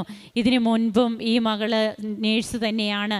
എന്നാൽ ഉടമ്പടി എടുത്തതിന് ശേഷം വന്ന മാറ്റം, അതൊക്കെയാണ് നമ്മെ അവൻ പറയുന്നത് പോലെ ചെയ്യുന്ന വ്യക്തികളാക്കുക. അങ്ങനെ തൻ്റെ ഹസ്ബൻഡിൻ്റെയും ഒക്കെ ജോലിയുടെ കാര്യമെല്ലാം ഈ മകൾ അമ്മയോട് പറഞ്ഞതുപോലെ തന്നെ അമ്മ ചെയ്യുകയാണ്. അതൊക്കെ കിട്ടുമോ എന്നൊന്നും അറിയില്ല. എന്നാൽ അമ്മയുടെ ഇഷ്ടത്തിനും ഈശോയുടെ ഇഷ്ടത്തിനും കൂടുതൽ പ്രാധാന്യം കൊടുക്കുമ്പോൾ എനിക്കിഷ്ടമുള്ളവനിൽ ഞാൻ പ്രസാദിക്കും, എനിക്കിഷ്ടമുള്ളവനോട് ഞാൻ കരുണ കാണിക്കുമെന്ന് പുറപ്പാട് 33:19 പറയുന്നത് പോലെ അനുവിൻ്റെ ജീവിതത്തിലും ദൈവം ഇടപെട്ട ഇഷ്ടത്തിൻ്റെ നിമിഷങ്ങളാണ് ഇന്ന് അനു ഇവിടെ വന്ന് ഈ സാക്ഷ്യം പറയുന്നത്. നമുക്കും കരങ്ങളടിച്ച് ഈശോയ്ക്കും അമ്മയ്ക്കും നന്ദി പറയാം.